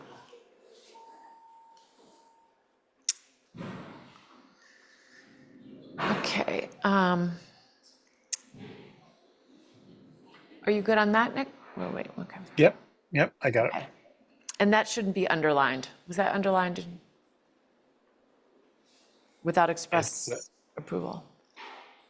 I don't know if that's because it's an edit or if it's actually underlined, but Yeah, can we it's not underlined. It's underline? just Okay. Yeah. Okay, and then 12H, final bullet. Is this insurance only about sidewalk signs? Why not other signs? For example, projecting signs. Well, it seems the town should have a policy about anything that's projecting over a public way. I know other communities do, and it does require insurance, whether it's a canopy, an awning, a sign, so this does seem like a select board, town administrator, town council kind of input on that. Yep, Then they should really decide what it should be. I'm good with that. Then 13D, aren't gas station signs usually way bigger than 20 feet? This had actually been smaller, a smaller size, and I asked John Zikowitz, and he said 20 square feet would be appropriate for the sign. It's not the whole stand, it's just the face of the John's sign. been on a chair of that committee for a very long time and has seen a lot of signs come through, so I'm comfortable with his recommendations. Then 13E, you can't mark individual spaces saying which businesses they are for, question mark, or you can as long as they aren't more than 1/5 of the total lot. I thought 13E refers to the size of the facade of the building. Talking about 13E. 13E, yeah, this is his last. Directional and traffic safety signs.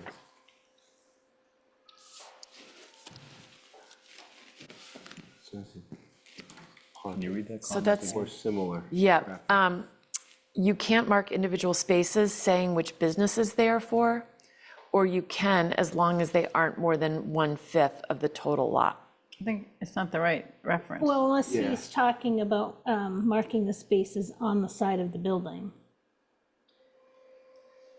Is that considered a sign?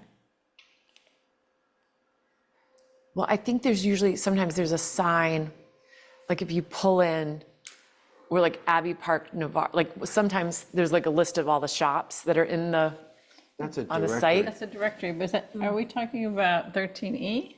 He's It That's what it 13E. says, yes. Yeah, I don't think can't that's the mark- right reference, You but I don't can't know. mark individual spaces saying which business they're for. Yeah, these are So just like on the entrance, wall, exit. Well, no, I think you can, because it says sign indicating entrance, exit, parking, or similar traffic directional information. I'd consider a parking sign that says employees for Blue Hill Bank only, directional. I mean, not, yeah, that's how I would interpret that marking signs in spots are Yeah. okay. Well, here, I don't know why we need that last sentence, honestly, like, Yeah. why should we control that? I think maybe that's what signs he's getting indicated to. parking for a specific business shall be limited to 1 sign per 5 spaces. Yeah, I don't think we need that. What if it's a business, there's only one business and it has One sign. more than 5 spaces? I'm Yeah, I thinking get it. like at the commercial building where the restaurant is at 88 1 to Wharf, for 5. example, they have 2. I don't know how that would even be possible, that one sign would be sufficient to help people understand that 5 spaces were all for that business. I think what this is saying is, you know, when you go into, sometimes you'll see whatever the sign is, but it's like, it's for that store, that store, that store, that store, that store, and it ends up being all signs, and then you'll have a different store, and that store, that store, that store. Maybe he's thinking like, if you've got 20 spaces, you don't need 20, this might be saying, you don't need 20 signs, you have 4 signs. So how do you provide direction? Yeah, how do you know which ones? Yeah. Like you have a little arrow that says this way, 2 and 3? I mean, Yeah, it like- just Really seems hard if confusing. Like somebody's parked in handicap- front of like that handicap sign, would how always does the have one. people next to it know, That's right? true, Yeah. that's true. I think you have to. I think you have to have allow it. it. So just take out this line, Yes. I think so, yeah. okay. Because, yeah, somebody, whoever's business, It's that whole last line, right? Correct. yes, Thank you. okay. If you guys don't mind, can we go back to 8B, Roman numeral 1, or 8B? Yeah, The non-accessory signs thing. Peter Mello had yeah, should we go through Peter's? flagged, I mean, well, just billboard Oh, yeah, on prohibitions, the and I'm billboards? concerned that this doesn't say no billboards anywhere in the bylaw. We put it in prohibited, We did, okay. but we also have to use, I think what Peter was saying is we have to use the state's definition, what we're allowed. Billboard. So I think we should flag that for, because Tim, that was the one thing he said you should include in here is saying no billboards, Yes. but we should get town council's advice on how we. Remember billboard came up Billboard, at 2 there it is, Granite. okay. Yeah, Billboard, yeah, gotcha. that's why, yeah, he said to. We can go through the Nick Milano comments. Do you want to try to go through those Connor, and- quickly? I and don't want to think keep some of us them too are gonna late. be legal, but Yeah, let's just understand what some of them are. yeah. We'll just start at the top, because some of these I don't understand. First one, I agree that a sign is not a structure. But yeah, a sign is not a structure, so that's, and it says that down below. We do state that, it's not a structure, so it's different. So setbacks, we don't have, all the same requirements, So that's good. so.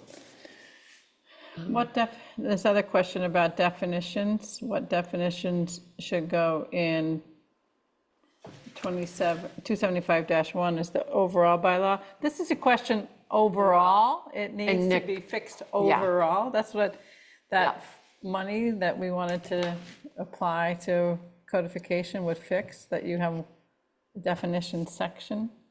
So that is so Nick was trying to figure out which section But if or where you're, would this should go. Because does it need to be in here? Just as, our recent articles, we've had a definition section. Well, if you were an applicant, it's nice to have the definitions here, Yeah, zipping. because you're not going back and forth. But they problem- probably should be in the The main. problem with it, and this is not a problem with this, but for example, height is defined differently in different parts of the zoning bylaw. That's crazy. We shouldn't be measuring height differently in one section of the bylaw than another section. And there are instances of other things like that. That's why I think we need the code, one of the reasons we need the codification. Here, I get your point. It's easier for signage to look. These are very specific. Like, you're not going to have some of these definitions apply to anything else but signage, right? Unlike these other sections where height, applies. Like, we don't define height here. These are all sign-related definitions. So I'm fine leaving those here because I think we need the broader discussion about the definition section. Yeah. Why start with this one when this is so sign-specific? Okay. All right, and then the next comment was on, Too expansive. I didn't think so. I don't think so either, because you have other, you have a church or, Yeah, or hospital signs. You want to capture every sign Something, in yeah. town, is what I was thinking. so that we're okay with? Yeah, okay. All right, next comment. It's hard to see. Just something that he struck because it wasn't anywhere else. What was that? What definition was that? Yes. Changeable Yeah, copy? we already struck. Yeah, we already struck that. Yep.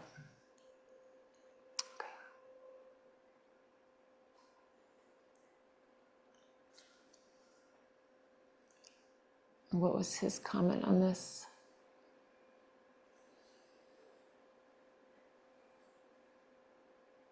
I didn't To understand know, if you wanted us to put this definition in lieu of our definition, or I didn't Yeah, get that's where what, he I was don't, going. do you know what he meant by that? Like, we can't use No. the definition?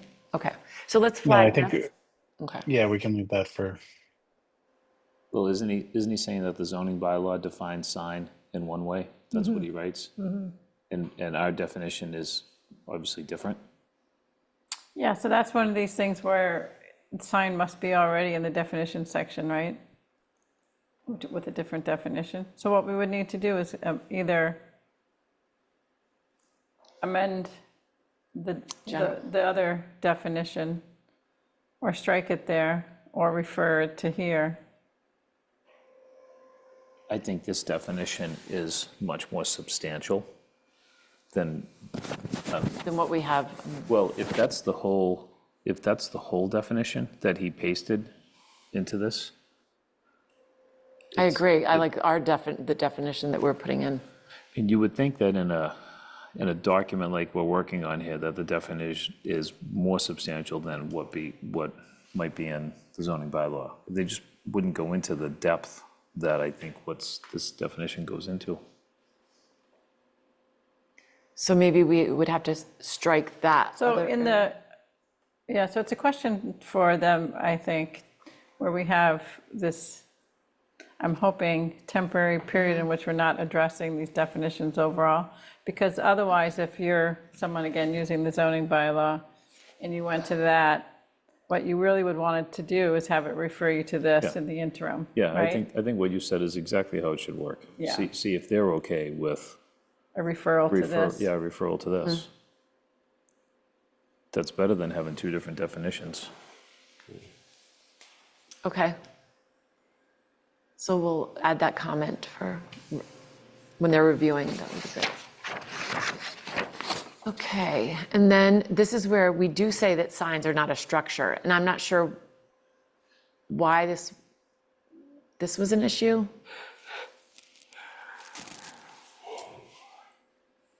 I think it was a question Nick had. I don't know that it's an issue. I think Okay. it was a question that he had raised. Oh, okay, is it a sign? Yeah, it's a sign in. Okay. All right, so we'll keep You that. took out some of the definitions that weren't used, and you checked them, that they weren't used. Some of them aren't here anymore. Well, there's a note on the side. Yeah. Like something between sign Well, yeah, banner was and there- sign building. There Sign must have been. address, sign area, there was something, yeah. Was there was there something? in- Yeah, it's a sign animated that was struck. Can you guys not see that on the Oh, screen? okay. It's very Oh, sorry, I'm small. No, it looking didn't at, come through. I'm looking on my Sign version that's in our animated. Okay. folder. I'll look at the one you've got. I Okay, see, that's what okay. we struck, okay. Okay, I mean, just because it's not used, why wouldn't you leave it in there? I think in the interest of focusing the document, if it's not addressed, we shouldn't be defining it So because one we're thing- not doing anything with it. What about the sign guidelines? Do they use those? Because a sign bracket is a very common term, especially Yeah. for a blade sign. So if it's not here, one of the things that I understood that was of interest in having this bylaw be more robust is that the sign review committee was rendering decisions or recommendations that were then appealed, and then town council had said that the zoning wasn't necessarily consistent with the guidelines, and the zoning prevailed. But I guess my question really is whether any of these terms are used in the guidelines, and whether that matters here or not. and I think they do reference, there is a sign bracket. Yeah, I think we should keep sign bracket in. I have it in it's in my warrant copy, the sign bracket. So maybe he was suggesting we take it out, but I think it does give reference to, If we don't do anything with it, that is probably why he struck it. I'm just giving that feedback where we can absolutely bring it back in. okay, I think he's trying, we've Yeah. said a couple times about it's a 25-page document. And so if it's a definition that was not put to use, I think that might have been the impetus for striking it, but I'm happy to okay. reject that deletion. If the board would like, I can just reject the deletion. So do we have under our allowed signs, bracket signs?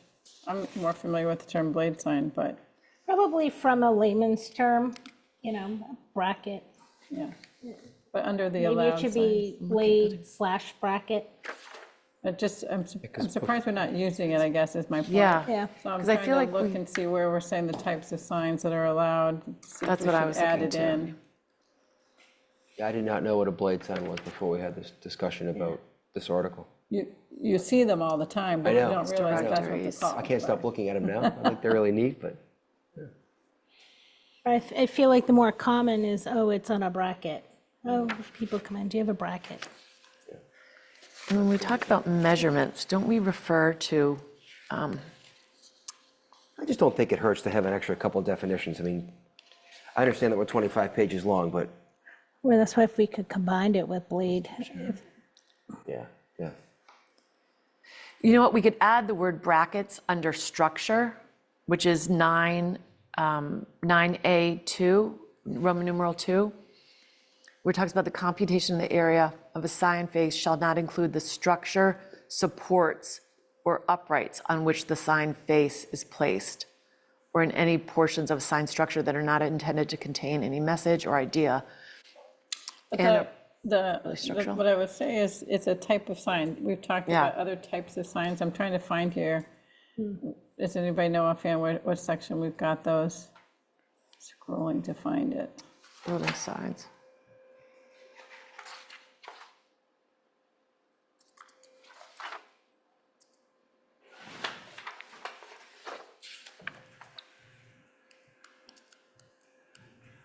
Yeah, like I didn't understand, never heard the word ghost sign before.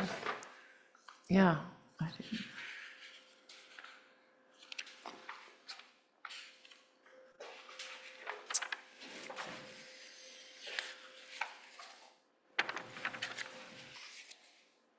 Yeah, because we didn't define a bracket sign, or didn't use that. Well, they're commonly used in the business district, so we could put it, I'm looking now under the business districts, section 12, total sign, principal sign, we call it projecting sign. So we could say a projecting sign, which is, we're not defining what that is, actually. Do we know what a projecting sign is? Is that defined? Yeah, it's defined. It is defined, okay. Yeah, yeah. And can you read that, sorry? A type of wall sign which is perpendicular to the wall to which it is attached and projects away from such wall. Okay, that's what I consider a blade Right. sign. Yeah. So what is the definition of the bracket one then?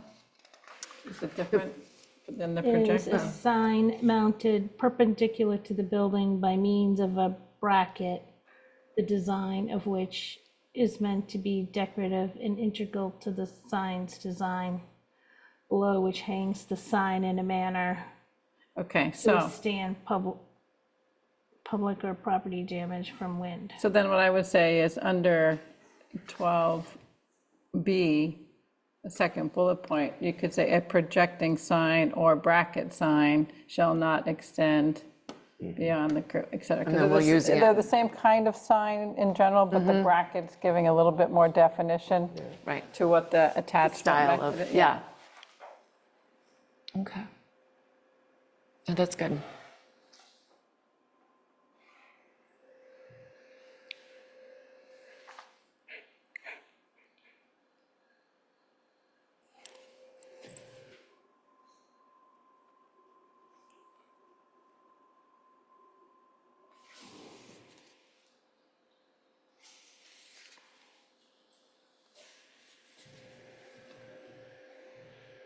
Okay. Ghost sign, what, did you have a note beside that? It just says ZBL is the special permit granting authority under section 7B. What is the ZBL? Zoning bylaw. Oh, okay. Thank you. So what page are we on Zoning now? bylaw is the special Under permit granting definitions, ghost sign, sign ghost? authority? Yeah. Which goes under the Zoning Board of Appeals, ZBL. Yeah, I don't get it. Just means like a historic sign prior to 1960. Oh, no, I get the ghost sign part. I just don't get the Board of Appeals versus ZBL in his notes. Yeah, well, it had select board originally, so language. then he changed it to the Board of Appeals. Oh, That's the only thing. Oh, okay. oh, We're fine all then. right. Oh, then that's fine, all right, Yep, let's keep. Gotcha. okay. This, So what else was removed? I can't, oh, I gotta go back and forth. So the moving sign was Jim, that was your thing. that was audible, I'm His all was about the audible. audibles. but moving signs, what, we took that out? Because we don't have moving signs. I'm okay with taking those out. I think those Yeah. are less. Yep. And the next one, yeah.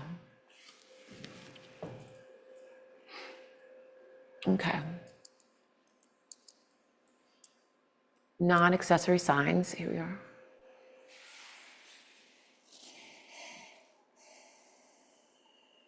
And what was the comment on that? It's hard to read. So not a sign. This definition is confusing. Which does not come within the other definition of sign in this section. I'm confused by his comments, so let's see. I know. Let's see Let's what, see what KP says. Okay. yeah. Okay.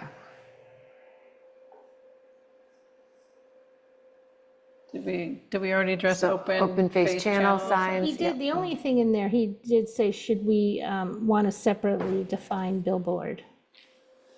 Yeah, so I think that's We do. something we should take to the new town Town council. council, yep. To make sure it's state. Great. And for open face, we rejected the change. Okay. And we added channel letters, open face. Correct. channel, Yep. Yep.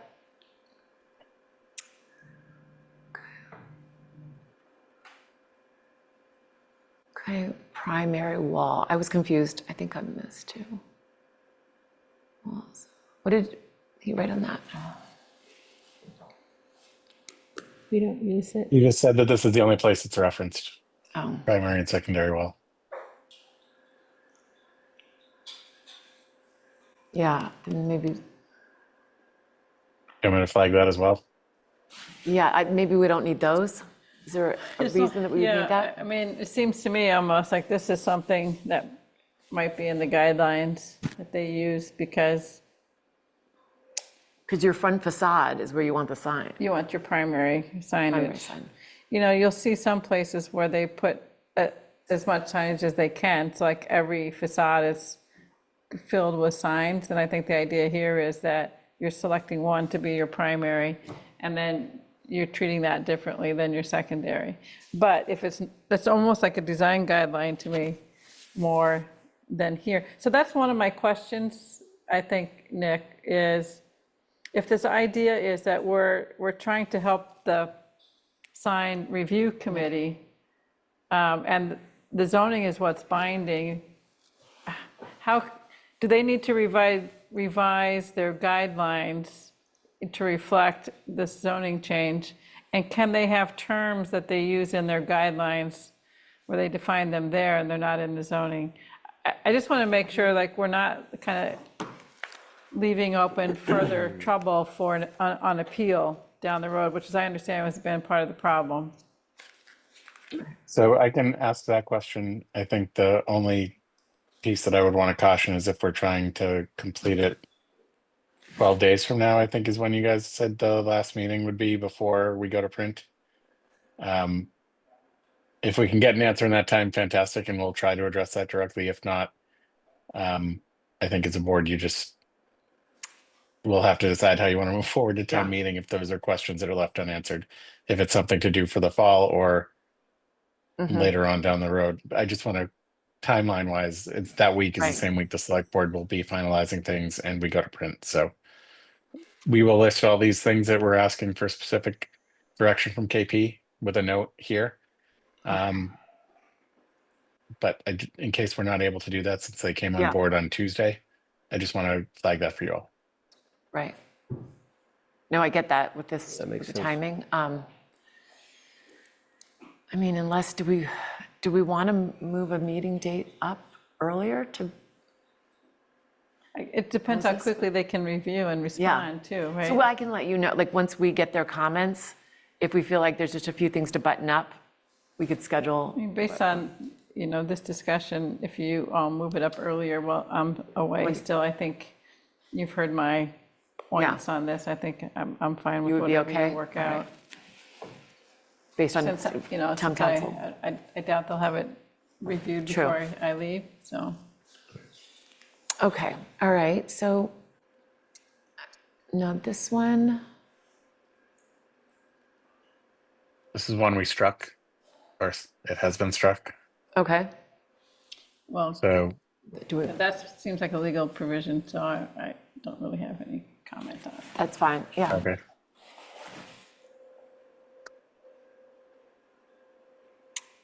Okay. Again, this will wait. Right, we're gonna wait to hear. Yep.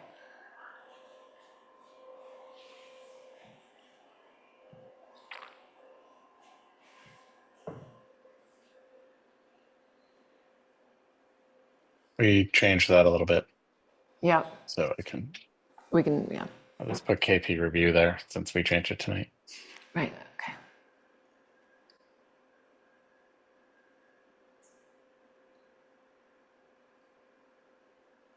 I'm going to put that for KP as well. It's a question of how long is abandoned. Yeah, because that's, Long time. because I think structure, because the signs are not structures, that seems 2 years would excessive. be a long time. So I understand if Sure. it's a physical building or structure, but yeah, that,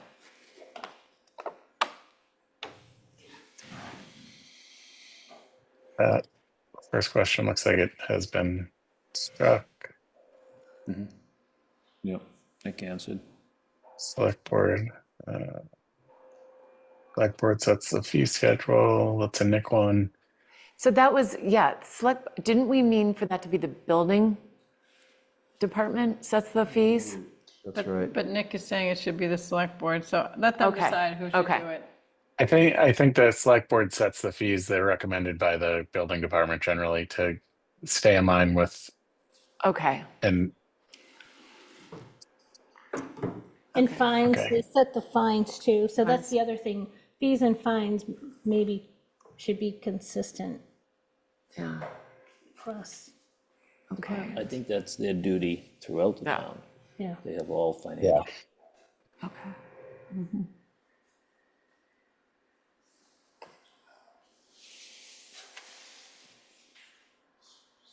advisory by, okay. That was the one we struck and we're clear that it's advisory later on, right? Yes, That was the timing one. right.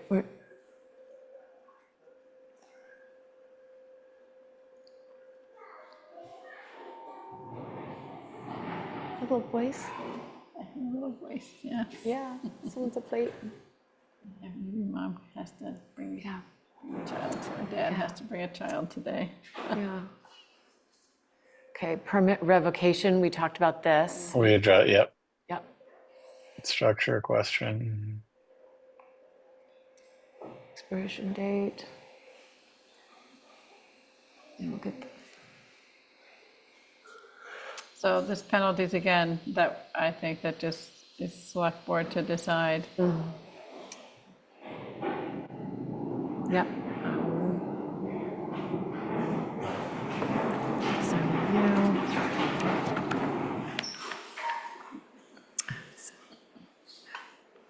Okay, process.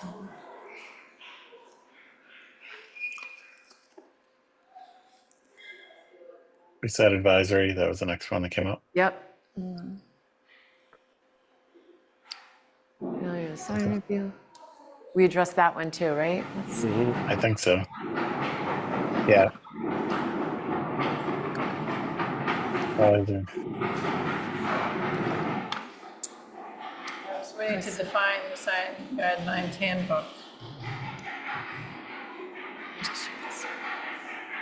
And they're going.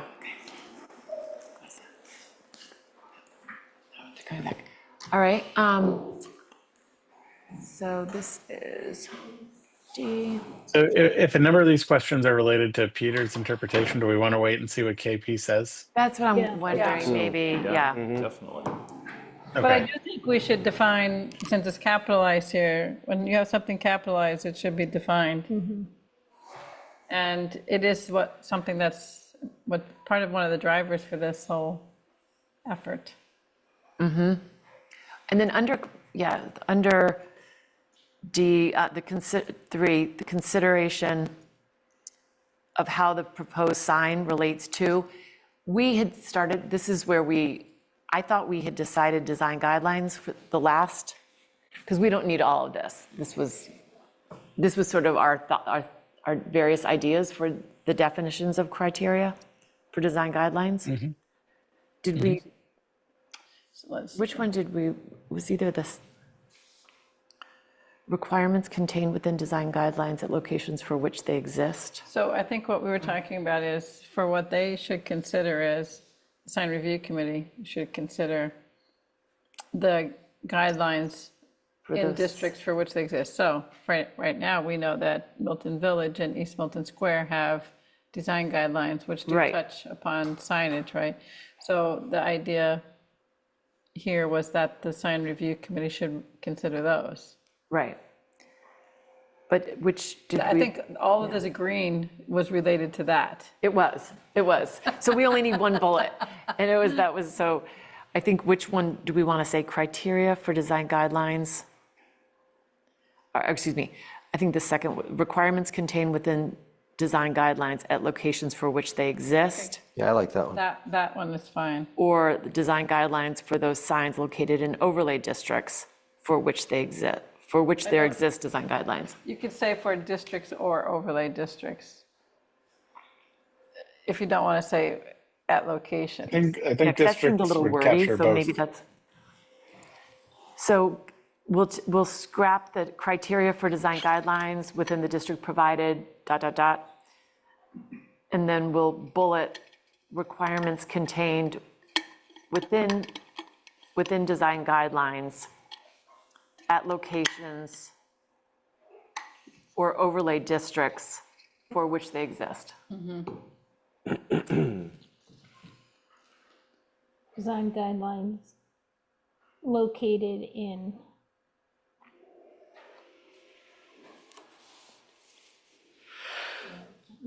Design guidelines for those signs. What's the final language we want to go with? No, we're back to saying yeah, I both. know.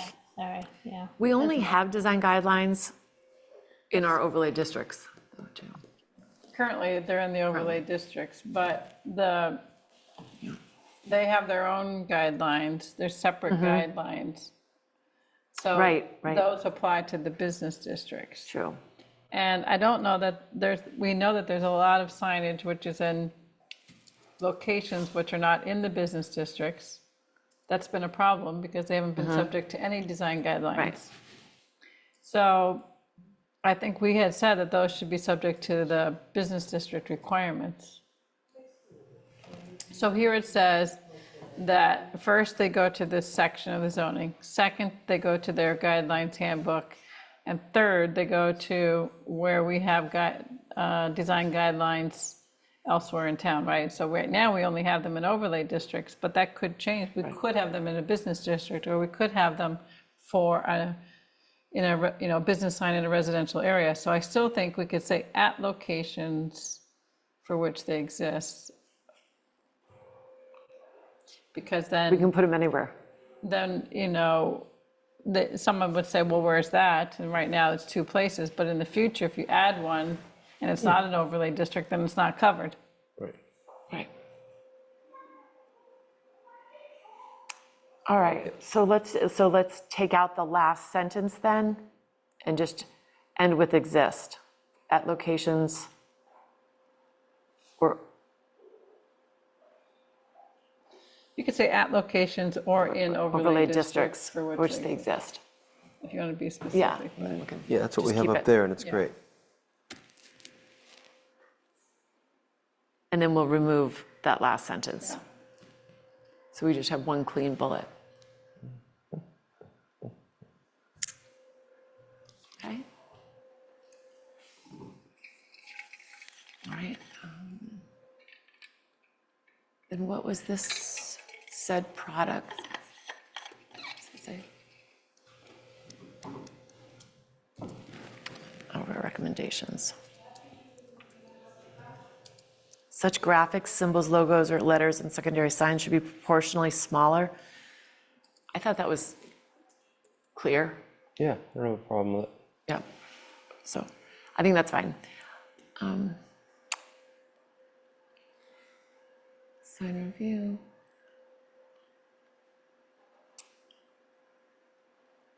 Committee. Approval.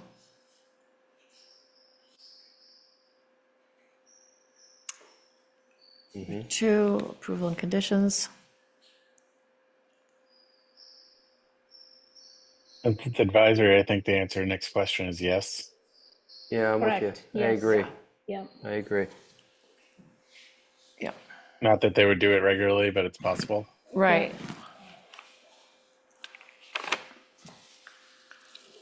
Okay. And the next one's yes also. Same logic, right? For when I'm talking to Nick about this? Yeah, Okay. totally.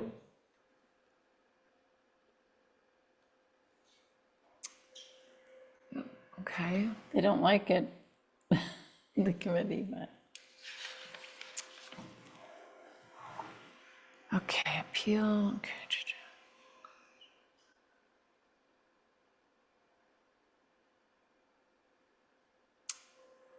May, just change shall to may because it's advisory. Yes. Where's that? Let's see. What number was that under? It's F, 6F. Oh, After receiving a recommendation of the sign review committee, the building commissioner, I'm suggesting changing it from shall to may issue the permit with the conditions, or may deny the sign permit. Shall would require. Yeah, I Oh, think yeah, May. May. For sure. Right. Okay.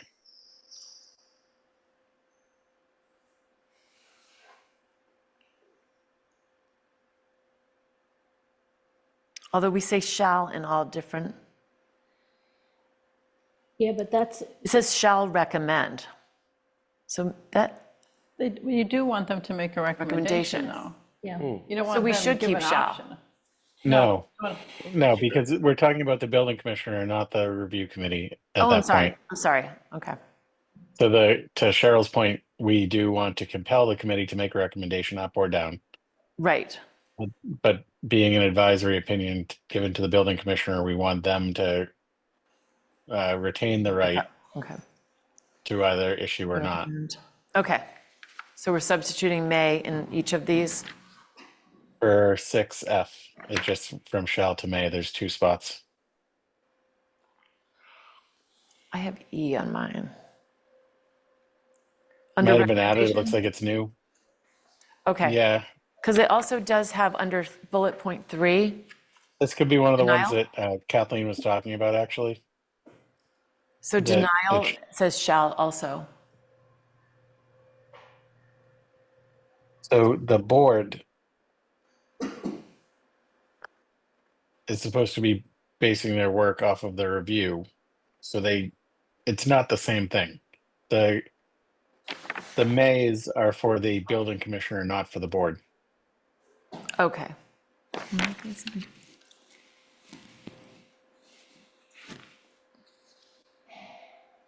That makes sense, okay. Okay, Excuse me. oh, yep, all right. Right of appeal. I don't follow what Nick's question is, to be honest. I need to ask him. Yeah.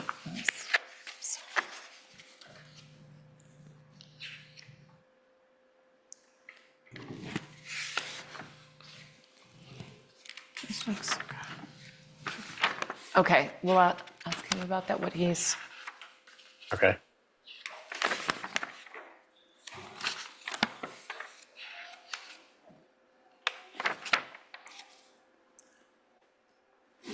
okay. All right, so what's the next circumstances?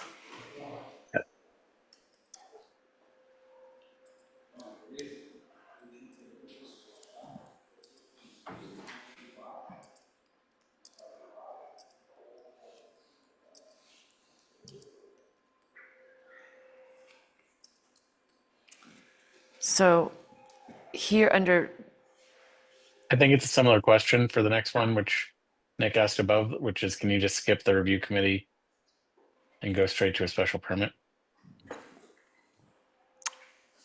so, yeah, it would be nice to add some sort of language that's saying following sign review, the sign review process or something to add. This process is only supposed to be upon appeal, right?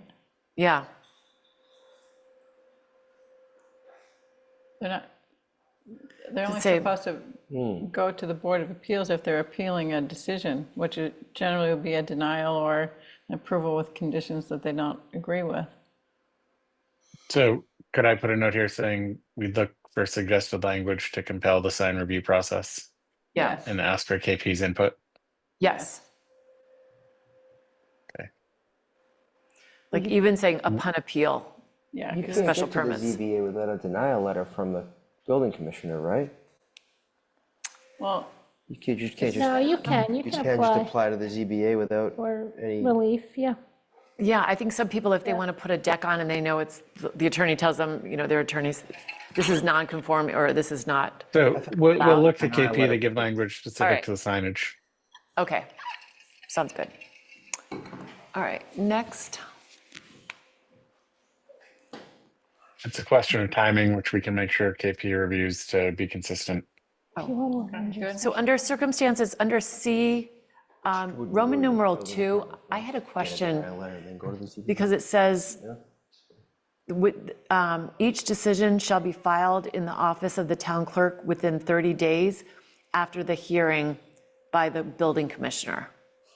And a copy, shouldn't that be zoning board of appeals? Because the building commissioner doesn't hold hearings.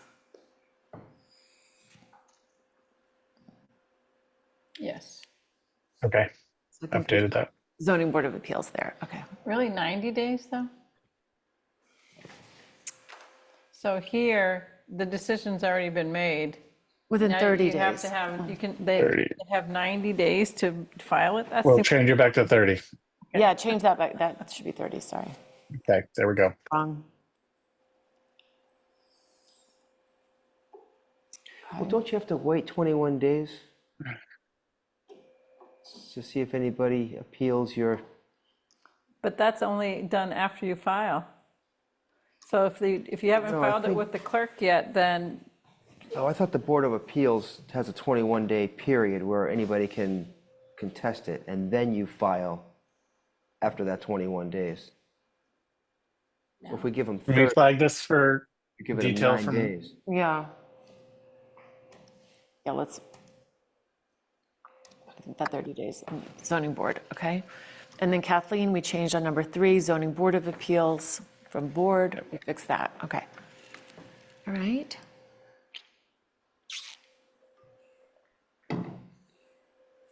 And then the next one is the restrictions under exempt and prohibited signs, yeah, we'll where wait for- Peter suggested, and Yeah. council will look at that, but Peter suggested MLU input. Yep, Um, we'll have them look at The that. next one, we deleted the 2 weeks. Then we're Yeah. on to page 18, I believe. It's prohibited signs. It was a question about billboards. We've already flagged for KP. Yep, Um,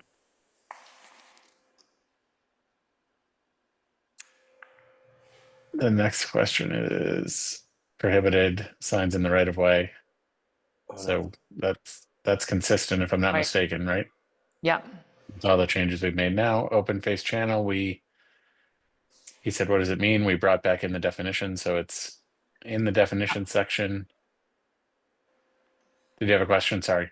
no, that's right. You're- And then illuminated signage.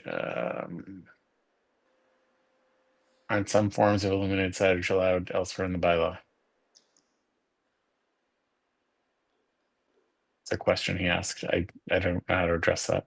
Illuminated signs are external, and we did define this, we listed externally Okay. versus internally lit, are either allowed or prohibited. Okay. I think we're- So the answer is yes, some forms are, but this is very specific form. The open face channel letters. Think Baker Chocolate's administration Right. building on the roof. That's an open face. So yeah, this note is not for the open face channel letters. It's for number Externally, 18, I think, so, if I'm reading my Roman numerals correctly. Signs fabricated with letters, numbers, etc. That one is the one. This was meant to be for neon and new technology similar to neon, wasn't it? yeah, we LED neon tubes we added. Okay. So I guess we're okay for that then. Okay. Yeah, I'm having trouble with my connection right now. I apologize if it's not moving. You're doing great, Nick. Thank you. I'm having troubles with my eyes right now. I know, we will wrap this soon. So, okay. I think we addressed which one, the sentence. There was underground Oh, yeah. signs. We need to fix Nights in this. a row doing Yeah, this. where the normal grade is below the normal grade of a public street, of the street, I don't know. This was taken from the original document, so I think what we want to say is where the normal grade is below. The public street. No. Cheryl, what I would, That do you want me to just ask KP to suggest language? We'll just take out the second normal. Yeah, but you can, yeah, tell them to review. Okay, so we'll take out the second normal Yeah. and KP For the- review. Yeah, normal grade, I don't know where that But I came think, from. but I would try, I mean, Cheryl's an architect, so I'm just not sure what this was meaning to The say. standing sign should be. Ground sign, where the normal grade, Normal grade, I don't know. it where would the be- sign is below normal grade? Or those, It, all right, let's let KP look at this. what are we trying to say? Because it is confusing to read. The height of a standing sign shall be computed as the distance from the base of the sign at I just think you could strike the word at normal. You Yeah. can say at grade. At grade. To the top of the highest component of the sign. But we do define normal grade in our definitions. Oh, we do? Yeah, What is it? I know, because I was surprised. I'm like, oh, Okay. we do have We look, normal grade. I'll look myself. too.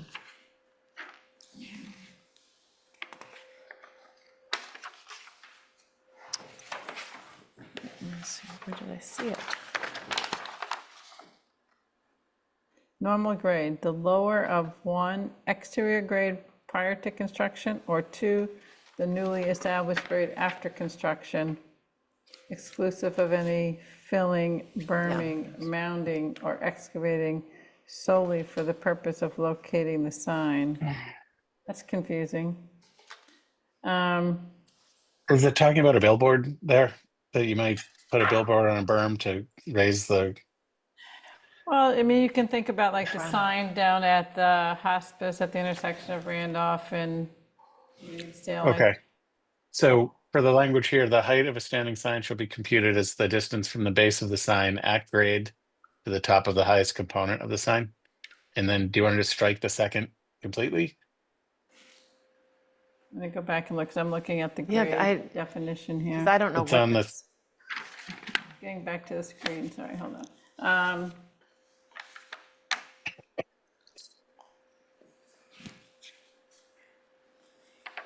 I don't see why, yeah, strike it, I don't see why Yeah. we need that, but we would need, if we're gonna strike the word normal, then we need to address the definition. And I think okay, I'll go back to that. there I Let's just just think try to, color grade. yeah. okay. So I think it says it somewhere else too. And isn't grade defined in the building code? There's average grade for zoning purposes. When you're doing a building, you're gonna have a median, average Yeah, grade so that you can determine height from that grade. Yeah. But a sign is really not big enough to trigger that kind of a Review. And then median I grade. think there was a comment on Roman numeral 2, because that also refers to grade building signs. The height of a wall sign shall be determined by the vertical distance measured from, should be the normal grade. This is a ground sign. A ground sign is a sign that is grounded. The Right. bottom of the sign is in contact with the ground in some way, or it's in contact with a footing. It's a different. I don't think we need the word normal anywhere. I think grade, we can leave the definition be grade. And the definition is Yeah, the lower of existing grade. This is a problem too, because some properties, there's a lot of regrading when they do the signage. So I don't think that the lower of makes sense, because then if it should be based off the new grade. Whatever the grade is. Yeah. so Either take, it's existing or the newly established grade, and that's for a sign. It's different, it's more complicated for a building. so we'll take out normal, we'll take out the, on ground signs. Finished grade?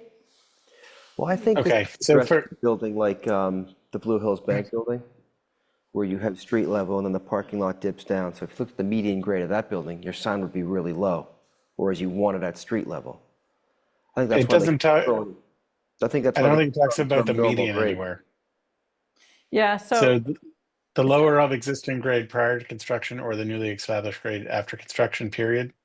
So we're going to say that, we're going to just call this grade, and we're going to say. Take out the word normal. The existing grade prior to construction or the newly established grade after construction, period. Great. Okay, and then go back down to where we were. Hold on. 9B. Okay.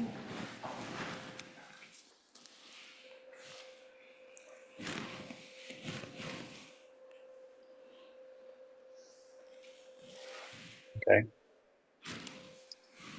We fixed the grade.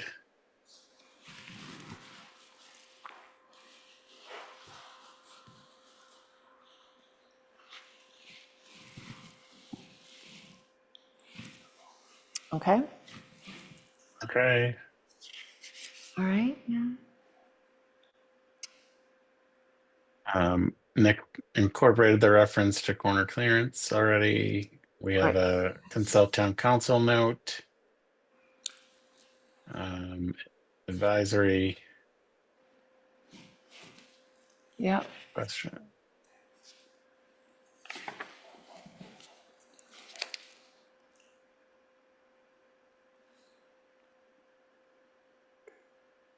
I don't know what device, individual devices.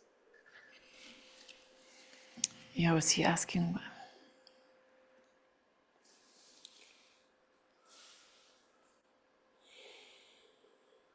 I don't know what the word device used in signs, is that like a little, You can have a logo. as Like a part of the lo- sign, yeah. You know, that gets Okay. dimensional attached. Yeah. I'm thinking about El Barrio, put the neon devices in their window. Would that be a I device? don't love the I'm word not sure. device for this, but I I don't don't know, know it's what not a that- letter. right. These other things are not letters. It's like a logo, it's like a, something. I guess you could call it a graphic or yeah. Asking for guidance. Yeah. Ask for guidance if there's a better word for that. Okay.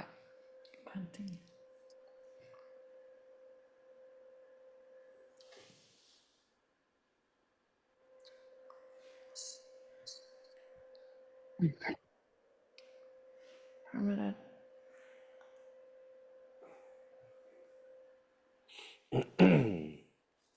So I didn't The- remember this, so we're allowing internally illuminated signs by special permit. So that means that we also have this way of getting to the ZBA in addition to an appeal.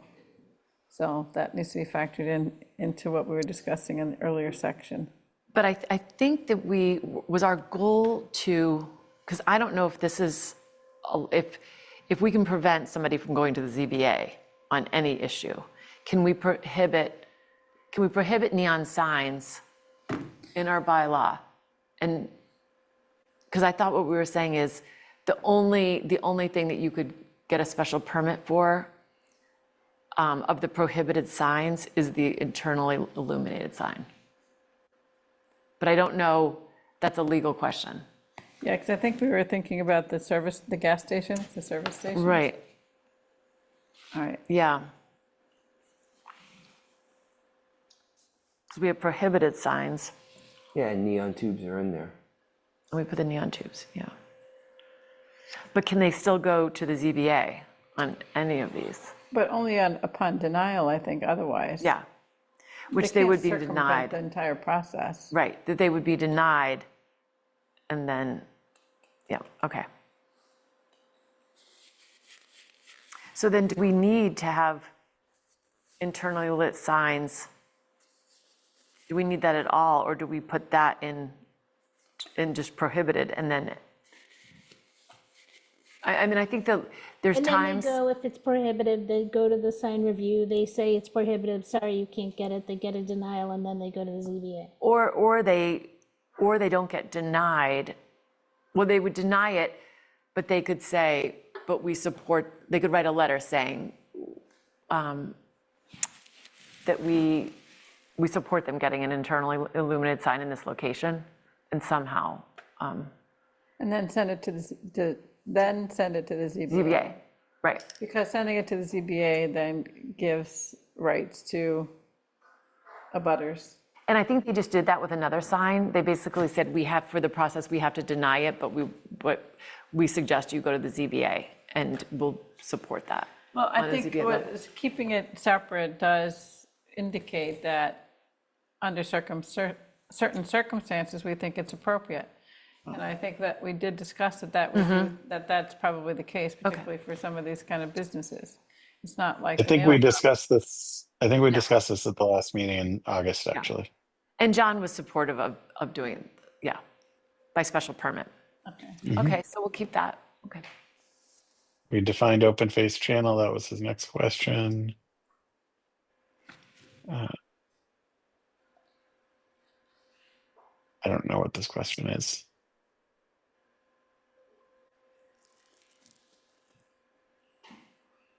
Yeah, maybe flag that one for, You're saying about when it's measured, is it when or where?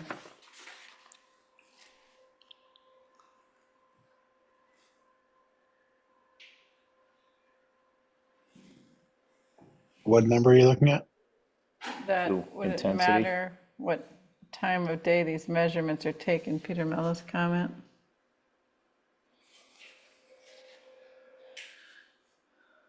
I don't think it matters, does it?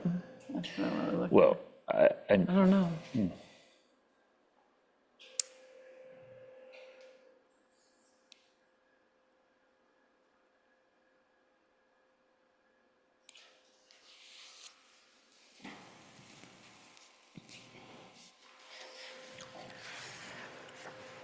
Oh, and Jay did have a question. He said, should it also say, exterior illumination of the signs shall be so shaded, shielded, or directed that they shall not reflect or shine on or into neighboring premises or into any public street.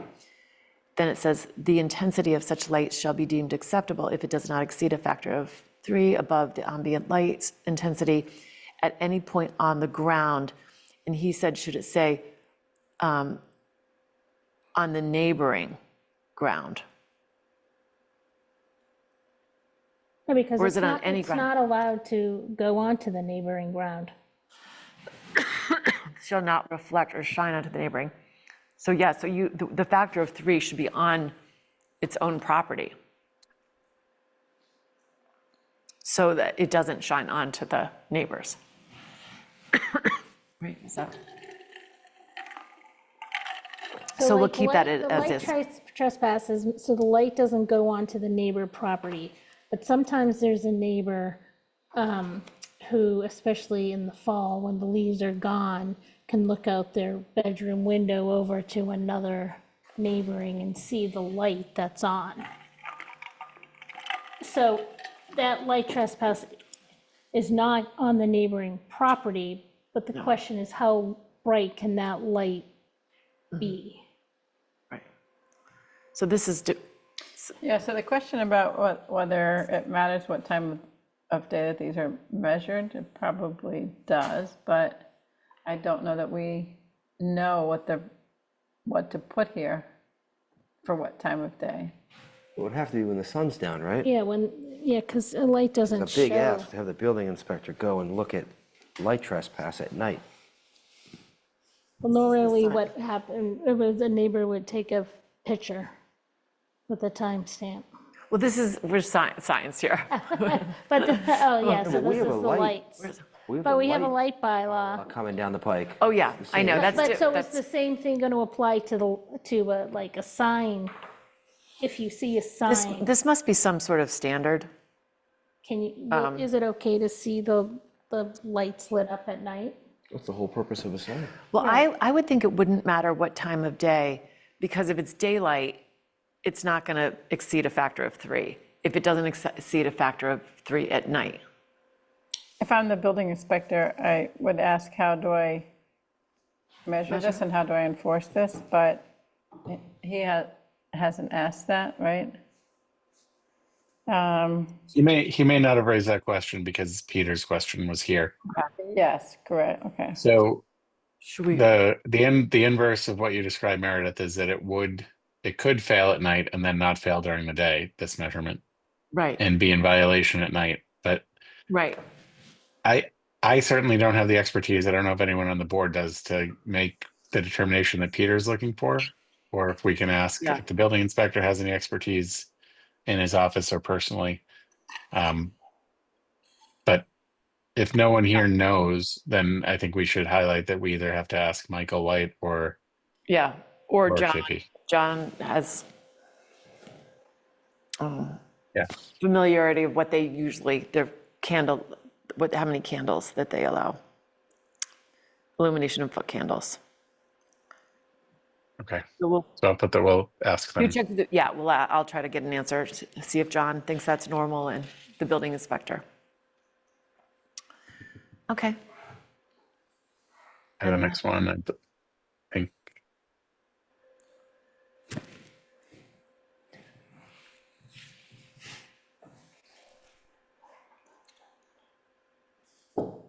Business districts. Yep. How did you all envision the facade being used to determine the amount of the allowable signage? Like, that's the question here, I think. How did we determine it? Well, Oh, yeah, I just, go ahead, I'm sorry. I'm sorry, Nick, go ahead.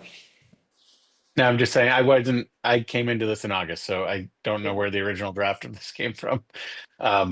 So It might be what exists already that they use for the measurement, but this was Tim's okay. draft that this is coming from. And John seemed to be good with it. He thought the measurements seem fine. I can ask him to review those again. I think it's Peter that doesn't understand something that I think is just pretty well spelled out. Okay, then let's just move on to the next one. Yeah, You would just measure it. it's 1.5 feet times the horizontal linear feet of the facade of the building. Okay, Pretty straightforward to me. right. Yeah, sunlight.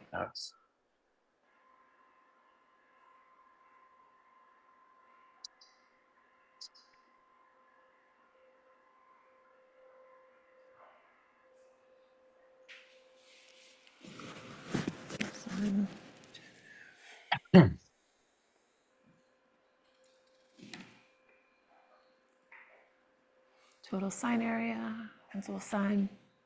I'm not sure how would that violate this section. I don't would think it does. I would think that he would do Okay. that as an attorney. I don't think it does. Okay. It's me. Or Nick Milano, sorry. Yep. Sidewalk signs. So require permit, we talked about that. Yeah, so we should somehow, we'll ask KP Law how we should frame that to, if we were requiring a permit for those. Anything in the right of way, and that's, again, town policy should have a, anything in the right of way, how that's handled, okay. Next one is my note. That's it. Cool. Okay.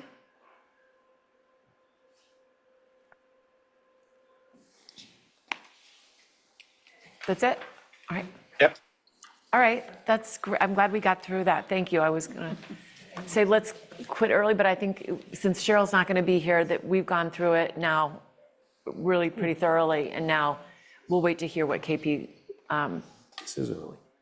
This is early for us. That's true. What are we talking about? It's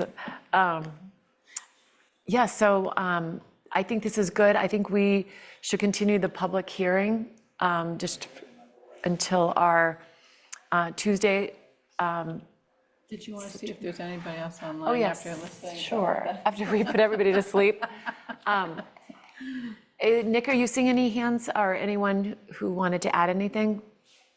There are no hands, and 3 out of the 4 people that are attending are sitting at the table.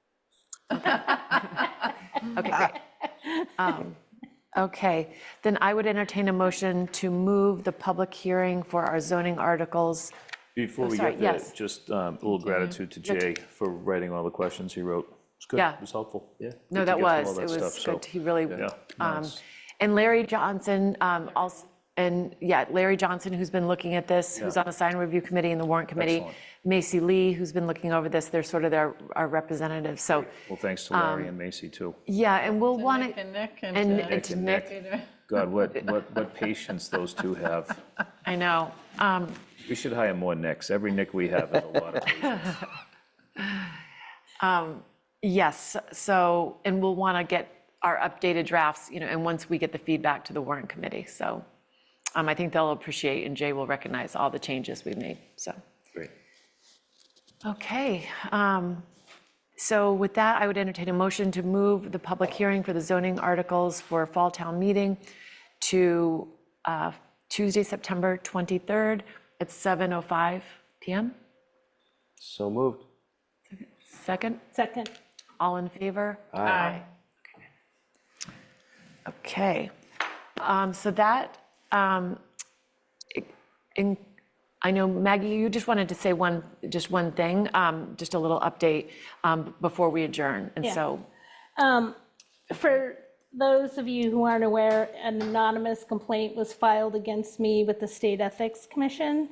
And the allegation was that some comments that I made at the April 30th meeting were, quote, serving my personal financial interest, unquote. And so at that meeting, I reviewed the tapes with the State Ethics Commission representative. And the discussion was regarding how enormously frustrating it was to keep trying to produce workarounds to the MBTA zoning. We would move districts from one place to another and making each neighborhood unhappy. And I specifically spoke about how the board, at the time, we were receiving a lot of emails questioning why our neighborhoods were not included in any of the plans, including mine. So I said I was willing to walk the talk and ask the consultant if they could look at removing some density from Elliott Street and adding it to my family's property. So I'm just happy to report that on August 26th, after their investigation, which included watching the meeting and interviewing me, that the State Ethics Commission thanked me for my cooperation and found that no further action on their part is needed and the case is concluded. So I'm glad this is over and we can all move forward on the work on behalf of our residents. Great, good thank feel. you. Nice job. That's good. And so that completes our business for this evening, so I would entertain a motion to adjourn unless we had. I thought we already did that.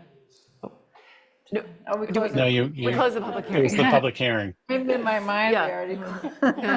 already. Yeah, we're pretty much there.